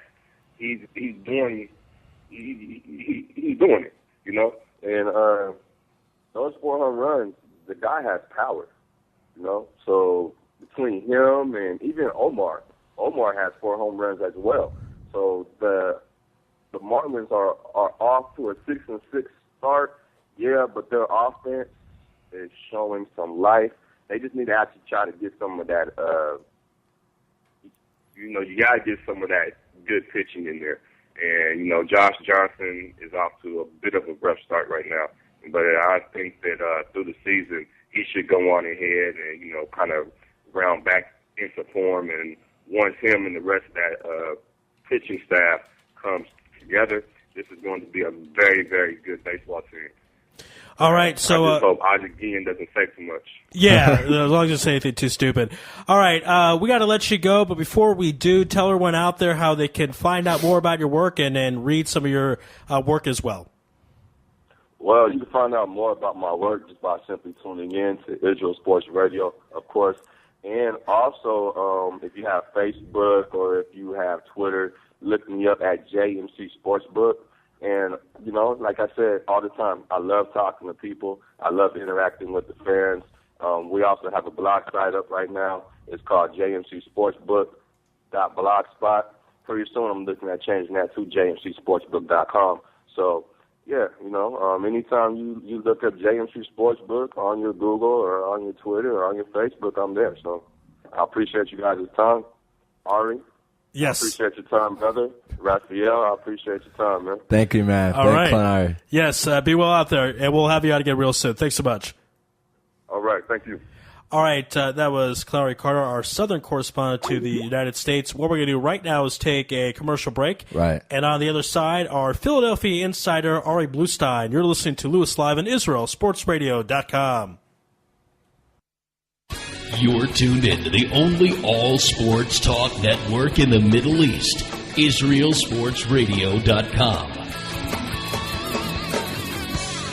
Body and Soul Gym in the heart of Talpiot. Great machines, excellent staff, and wonderful classes such as Pilates, yoga, and kickboxing. Give them a call at 02-678-8861. Once again, that's 02-678-8861. www.body-soul.co.il. Once again, that's www.body-soul.co.il. That's Body and Soul in the heart of Talpiot, which is great for your body and your soul.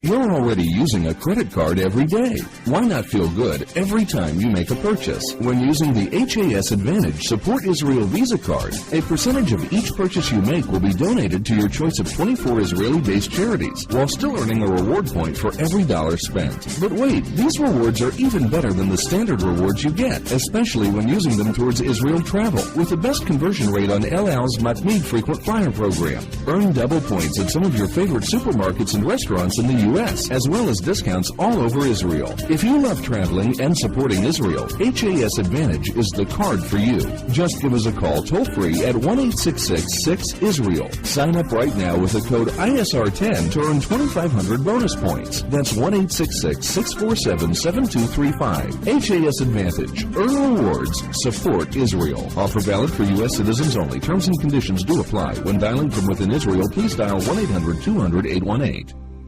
Israel Sports Dynamics specializes in football consulting, equipment, uniforms, and more. Great brands such as Nike, Russell Athletics, Shutt Sports Products, and many more. Just one call away. With over 30 years coaching experience with university and professional athletes, Harry Hill, owner of ISD, can advise you for all your sports needs. Call 054-581-3248. That's 054-581-3248, or visit our website at www.isdisrael.com.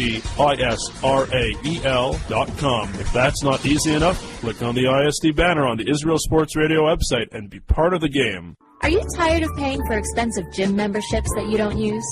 Are you frustrated by not seeing results? It's time for the X1. Israel Gym Systems is proud to launch the X1 suspension and bodyweight training system. Lose weight, build muscle, improve balance, coordination, and flexibility. With your purchase of the X1, you'll receive a free membership to IsraelGym.com and access to our archives of videos and exercise plans. Sign up today at www.israelgym.com and get ready for the new you. Israel Gym X1. Higia Hazman. DJ Venom, DJ Venom, DJ Venom, DJing parties throughout Israel, birthday parties, weddings, club events, bar mitzvahs, bat mitzvahs, and much more.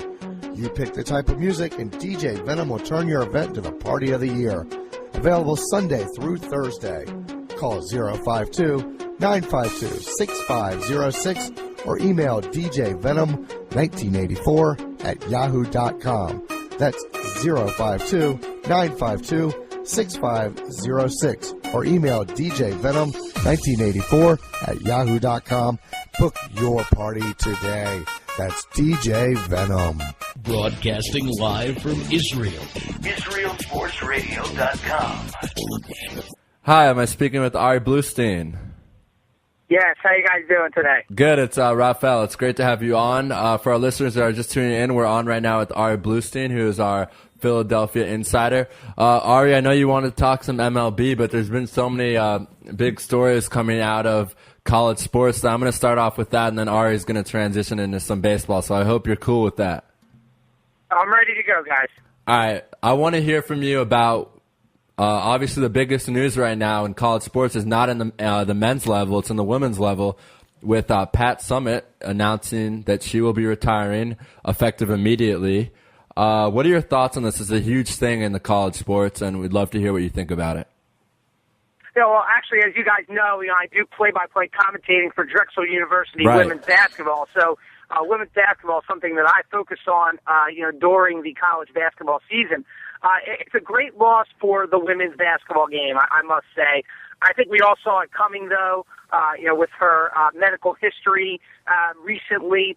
I think that we all saw it coming, but she had a great run, 38 years at Tennessee. And, something Gina Auriemma said last night or early this morning regarding her retirement, said basically that she set the precedent for the game. And before she got involved with Tennessee, women's basketball overall was really not getting a lot of publicity. But over the last few decades, it's really grown into something that, obviously it's not on the same level as men's college basketball, but it's on some kind of national attention in terms of the level. So I think you have Pat Summitt to thank for a lot of that, and you can also, the WNBA can also thank her for all the work that she's done with women's college basketball to make the WNBA what it is today. Right, and it's so funny. I completely forgot that you are the play-by-play for the Drexel Dragons women's basketball team, so it's probably even more of a special thing to you. I remember just watching TV last night and seeing it happen. I was up late. I think it broke kind of at nighttime in America, which is middle of the night here.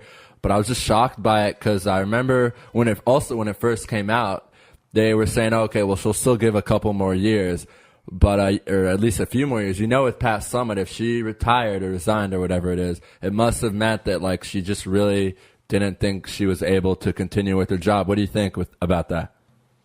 I think probably that's the case. I don't know how severe her. I believe it's dementia, right? Which is a type of Alzheimer's. I don't know what stage it's at, but maybe she could have continued for a couple of years, but what I can see happening, what her thought process probably was she may have 2 to 3 good years left where this, unfortunate disease doesn't take over yet. She wants to enjoy maybe 2 to 3 years going on vacation with her family, spending time with her family, and being able to enjoy that before something takes a turn for the worse, unfortunately. Hopefully that's not the case, but either she just felt she couldn't continue or she wanted to take a few years off in order to spend some quality family time. Right, and there were some of the reports in the media where that even last year she didn't do a lot of recruiting, post-game conferences. She didn't do the press conference. So, you're probably right. She wants to spend some time with her family, and you know what? She deserves it. People also, I think she's been coached for 35 years, but she's still 59 years old. It's not like she's, like Larry Brown or something like that. She's still, you could say, youngish. I don't know what the right term is, but she's still only 59, and we're wishing her the best of luck. The next thing I want to talk to you about is, we've talked about this so much, I feel like, the last few months. Kentucky, of course, big news out of Lexington. All 5 starters will be declaring for the draft. Do you think that Teague should have left? I think we've talked about this a couple of times, Ari. Teague, I think that I think he's going to be a first rounder, probably a late first rounder. Right. But it's obviously a decision that he wants to make. His other teammates are leaving. Obviously, Kid Gilchrist and Anthony Davis, they're going to be probably 1, 2 in the draft. Maybe Kid Gilchrist drops to 3, but I doubt it. I think they're going to be 1, 2. The rest of the teammates are leaving, and they won the national title. So he probably feels like, what? I've accomplished what I wanted to accomplish in the collegiate ranks. I won a national title, made some great friends, but they're all leaving, so I'm going to leave as well. And if he stayed 1 more year, I don't know how beneficial that would have been for him to stay in terms of where he would go in the NBA draft. I still think he would probably be a mid to late first rounder no matter what, because of a new crop that would come in for next year's draft. So right. I think he's making the right decision. If he didn't win a national title, I would say, maybe he would want to stay for 1 more year to try and accomplish that with the new recruiting class coming in for Calipari. But I think he made the right decision considering that they did everything that they could do last college basketball season. Yeah, and as you mentioned, a great point there. There is a new crop of guys coming in, headlined by Noel Nivens, I believe. I forgot his last name. But he was the number 1 pick, the number 1 ranked guy over Shabazz Muhammad on some of the things. I know that there's so many now. There's ESPN, There's Rivals. So there's so many different ones. The point is he was in the top 2, so he's supposed to be a great player. And they also have 2 other guys who are McDonald's All-Americans. So that's 3 McDonald's All-Americans. And I think the most recent college basketball scouting ranking has put Kentucky at number 1, if not maybe top 2 or top 3, something like that. But yeah, so I mean, I read a quote by Calipari that talked about this as a players first program, and he supports every decision that his players make, and he's happy for them that they're able to move on in their careers to the NBA. So good for him, good for Kentucky. We'll see what they do next year. A lot of people are saying that my Hoosiers will be number 1 next year in the preseason. I had to knock that in there. I'm sorry, Ari. That's okay, no problem. And I would agree. I don't know about number 1. I would say they're definitely going to be top 5. They are bringing basically everybody back. And, you got a great coach in Tom Crean over there at Indiana, made a great run to the Sweet 16. And, no reason to think that they can't make a deeper run next year. So I think that's certainly, something Indiana will certainly be up there. NC State is a team that everybody's talking about. And, of course, Kentucky, with that great recruiting class that you mentioned, they'll certainly be up there as well. Right, and for our listeners tuning in right now, we are on with Ari Bluestein, who is our Philadelphia insider. We're going to talk hoops for about 3 to 5 more minutes, then we're going to move on to MLB. Big news out of Dallas, Texas, is that Larry Brown, who is a Yud, who is a Jew, got to give a shout out, will be potential. I mean, it's kind of weird, Ari. I'm hoping you can give us some inside information. Yahoo's reporting that it's not a done deal, though last night a lot of other media outlets reported that it was a done deal. Let's just say it is a done deal. What do you think of Larry Brown joining a team that's strictly known for its football, and most people didn't even maybe know they had a basketball program? I think that's the key there, that they didn't know that they had a basketball program. And, you're in a conference where you're able to compete. If Larry Brown can kind of get the program going over the next 4 years or so, then he would probably retire, after 4 or 5 years, then get the program on the right track. And, you're in a conference, obviously you have Memphis in the conference there, and they'll probably be the tops in the conference for a number of years. UAB, you also have Southern Mississippi had a very strong year in Conference USA. So I think it's a conference where, they have a chance to make a dent. And if Larry Brown can get them on the right track, I think that you could be talking about SMU as a team that could be a perennial NCAA tournament participant, especially in the conference that they are in. So I think Larry Brown, he just missed coaching just a little bit. He wanted to get back into it, see if he could do it, and get a program on track. Basically, he's done that his whole career, where he's come in to an NBA team and gotten them on track. He did it here in Philadelphia, where he took the 76ers to the 2001 NBA championship led by Allen Iverson, which was a great run.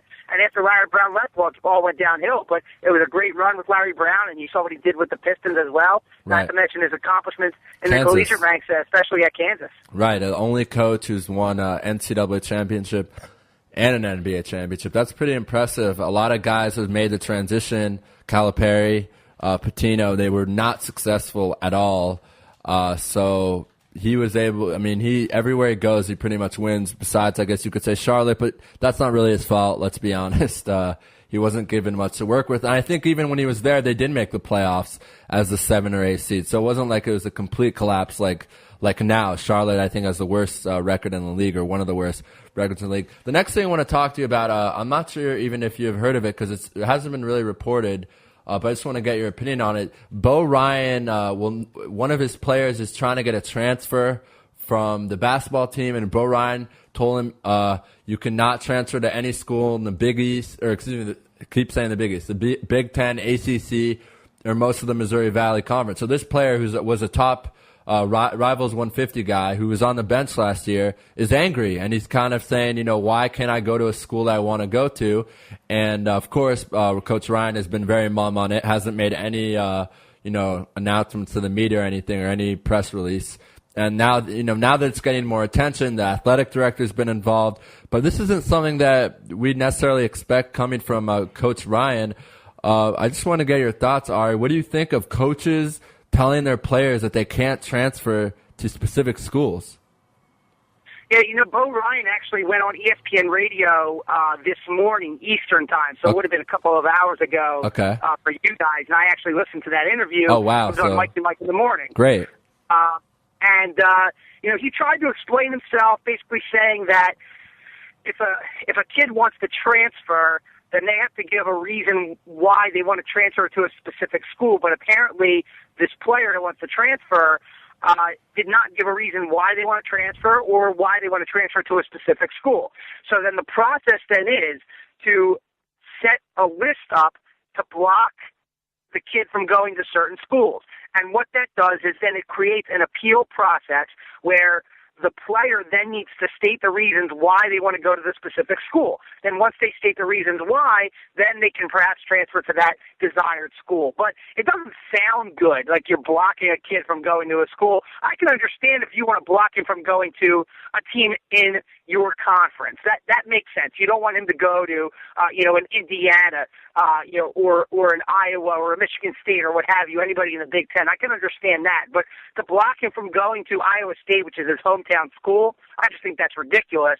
But again, he was trying to explain that it's part of the process and he still will have the chance to go to that particular school. But even with all that, with the process, I think that rule is absolutely ridiculous. The kid wants to transfer, let him transfer to wherever he wants. Who cares what the reason is for? So I think the rule in itself is ridiculous. Bo Ryan is just abiding within the rule. So I don't really blame him. I blame the NCAA. Right, and that's, good point. And I believe Phil Martelli from St. Joseph's did the same thing earlier in the season that also got a lot of media attention. So this could be something that we start to see a lot of coaches do, or I guess NCAA policy. So that's interesting stuff there. The next thing I want to talk to you about, of course, we weren't on the radio during Passover, Pesach. There's a huge thing in the college sports. It was more in college football. I know we haven't discussed college football that much with you, but I just want to get your input on the whole Arkansas football scandal. Well, Bobby Petrino made a mistake, and he did not make some smart life decisions. Obviously going around with his mistress, and then getting the DUI, I believe it was, and I think Arkansas really had no choice but to let him go. And when I've heard from Arkansas football fans, like little clips here and there, they're really not that upset because there's been no national title, no SEC title. So Bobby Petrino's a great coach, but he hasn't brought them the ultimate prize, similar to what we see here in Philadelphia with Andy Reid. Great coach, but he hasn't won a Super Bowl, and he's only been to the Super Bowl one time. So it's like, okay, well, who cares? He hasn't really done anything great. So I think that Arkansas had to do it. It's an unfortunate situation, but again, Bobby Petrino, he brought that on himself. Yeah, when I go back to, and I brought this up earlier in the week, this was a guy that coached the Falcons on Monday Night Football. The following Tuesday left them. So just disgusting person, really. I just don't know the way to say it. All right, let's go to Major League Baseball. Now, I picked your Phillies to go to the World Series. Right now, the Washington Nationals are first place. I did pick them to make a wild card spot. I'm not that surprised, but we keep hearing pitching from the Nationals, and my curiosity, why are the Phillies not where most people would have them right now? Because they're not hitting. Okay. That's the bottom line. They have this lineup is just, it's been rough to watch here in Philadelphia. And you look at what happened last night, which would be early this morning for you guys in Israel. Cliff Lee is the first pitcher since Brett Saberhagen in the 80s to throw 10 shutout innings and not win the game. Cliff Lee was phenomenal, and we couldn't score one run. And Matt Cain, to his credit, he was great as well, but the Phillies had some opportunities against that Giants bullpen, which is certainly shaky without Brian Wilson now, who had Tommy John surgery yesterday, or he's having it today, I forget. They had chances, and they just couldn't score. They can't find a good lineup. They've been mixing and matching. You have Hunter Pence in the 4th spot. He's been doing all right, but you've got Jimmy Rollins batting 3rd. He's a leadoff hitter. Shane Victorino batting 5th. He's really like a number 2 or a number 6 hitter. So until Chase Utley and Ryan Howard come back, if they do come back at all, this team is certainly going to struggle to score and struggle to win games. All right, and let's go now, still the National League. J.B. Moyer gets a win at 49 years old. He breaks his own record for the oldest pitcher in baseball history to get a win. Now we know he's got funky movement on his curveball, but still, I mean, how is he able to do this? This is a guy that pitches in the late 80s, is the fastest he throws. So was he able to get a win at 49 years old? I mean, he just finesses the players. I mean, he did the same thing here in Philadelphia. He wasn't throwing much harder when he was here in Philly. I mean, he was throwing like low to mid 80s in Philly. Now he's, all low 80s, and all his off speed stuff is in the 70s. So he uses that anxiousness of the hitters against them, because they go up there, this guy's throwing 81. Oh man, I'm going to crush this guy. But he is all about the location. He mixes up his pitches, he mixes up speeds, and he does a great job of controlling the tempo of the game. So you just got to give him a lot of credit. He's just done a great job over his entire career. He's never thrown the hardest. He's never had the best breaking stuff, but he throws changeups, he throws two-seam fastballs, and mixes up the locations, and he just does a phenomenal job. You got to give a guy a lot of credit. And the thing that really impresses me is that his age, coming off of Tommy John surgery, to come back and pitch the way he is, I think that's really the biggest accomplishment. Yeah, and the thing is, as far as overall sports accomplishments, it is not the same as George Foreman winning the heavyweight title or Jack Nicklaus winning the Masters, but it's somewhere up there. I would say maybe top 10 as far as 45-plus achievements in sports. I mean, to win at a major league level, to win a game, and he started the game. It wasn't like he came in for an inning and got it out and was recorded the win that way. He got it legitimately and did it. So where do you rank this old Thomas Munn, the older gentleman of sports? I mean, I would rank it. George Foreman, winning the title, I think that's got to be up there. You go back, way back. You go to Satchel Paige, who is the oldest pitcher to ever start in a game. I know he was like 59. It was more of a publicity stunt type of thing back then. But Satchel Paige won Rookie of the Year, in his 40s.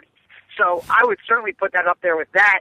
And, we could be talking about Jamie Moyer pitching 1 to 2 years from now. How amazing would it be if he wins 30 or more games over the next 3 years, and he gets to the 300-win plateau? I mean, we're talking Hall of Fame, and probably the longest career of any pitcher to ever play the game, and to get 300 wins. It's just could be an amazing feat, and it's certainly something to watch. And if he's able to pitch now, he could be 52 and win in his 300th game. Yeah, and I remember saying a few years ago on the radio that nobody is going to get to 300 wins again, so we have to judge it differently. But I, again, could be mistaken.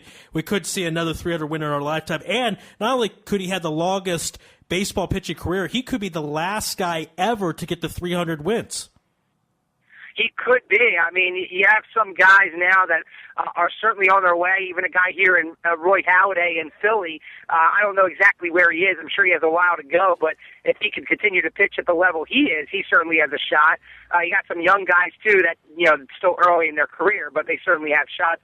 But it's not an easy thing to do, especially in this day and age, the way guys pitch. It's not easy on the arm. So how crazy would that be if he could be the last 300-game winner? Just amazing to think about. Absolutely incredible. And to give you Raiohana's numbers, he's at 188, has 188 wins, and he's 34 years old. So if he pitched 6 more years and got 15 wins, he would still be short. That just kind of shows you.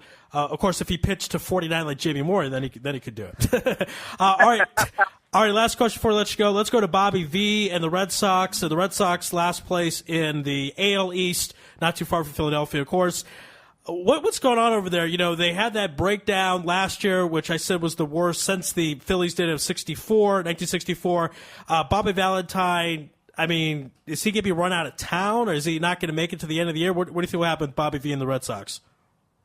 He'll be out of there. Wow. I don't think it was really a good move. I don't know when he'll be out of there, but he'll be out of there. I understand what the Red Sox were trying to do. They were trying to light a fire under the players' butts, but at this level, the way these guys are making money, I don't think it's really going to work like that in Major League Baseball. And the AL East, especially with the way the Orioles and the Blue Jays have played so far this year, very competitive. Even with the additional wild card, I don't see them making the playoffs, even if they have a chance to turn it around. The Rays are a very good team. The Yankees, of course, will be there at the end of the year. And if the Blue Jays and O's can keep it up somewhat, to steal some games away from the Red Sox, I think they're going to end up finishing in 3rd or 4th place and probably won't make the playoffs. Wow. And let me tell you, Ari's been writing about these predictions before. He actually said that the head coach of Penn State at the time, Joe Paterno, wouldn't make it to the end of the week, and Ari is right there. So we'll have that prediction down on record. That he does not think Bobby Valentine will make it to the end of the year. Ari, we got to let you go and wrap up the show, but thanks so much for being on Louis Live and IsraelSportsRadio.com. Thanks, guys. Have a great night. All right, be well.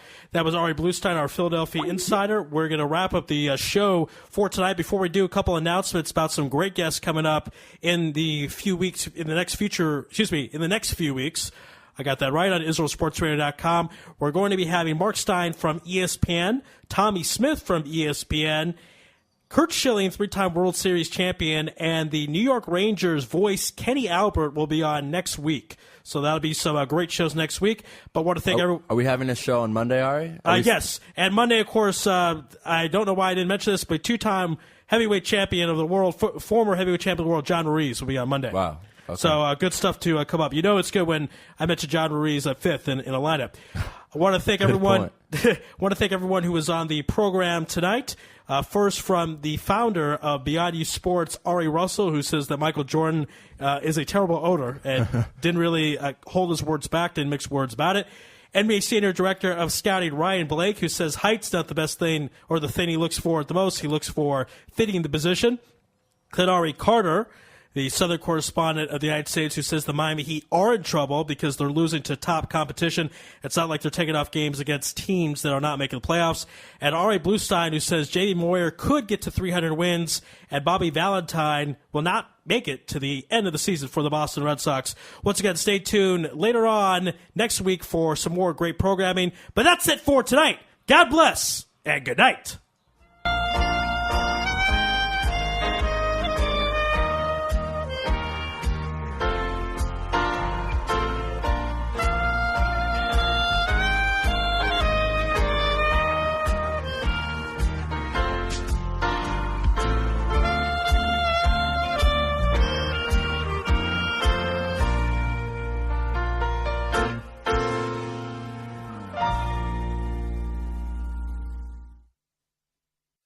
You're tuned in to the only all-sports talk network in the Middle East, IsraelSportsRadio.com. Body and Soul Gym in the heart of Talpiot. Great machines, excellent staff, and wonderful classes such as Pilates, yoga, and kickboxing. Give them a call at 02-678-8861. Once again, that's 02-678-8861. www.body-soul.co.il. Once again, that's www.body-soul.co.il. That's Body and Soul in the heart of Talpiot, which is great for your body and your soul.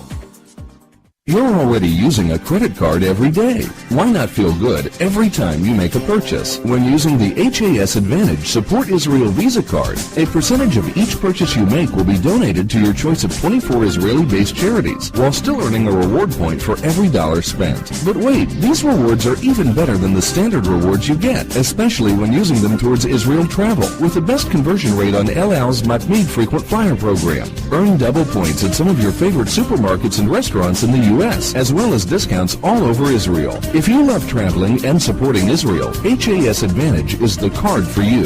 Just give us a call toll-free at 1-866-6-ISRAEL. Sign up right now with the code ISR10 to earn 2,500 bonus points. That's 1-866-647-7235. HAS Advantage. Earn rewards. Support Israel. Offer valid for U.S. citizens only. Terms and conditions do apply. When dialing from within Israel, please dial 1-800-200-818.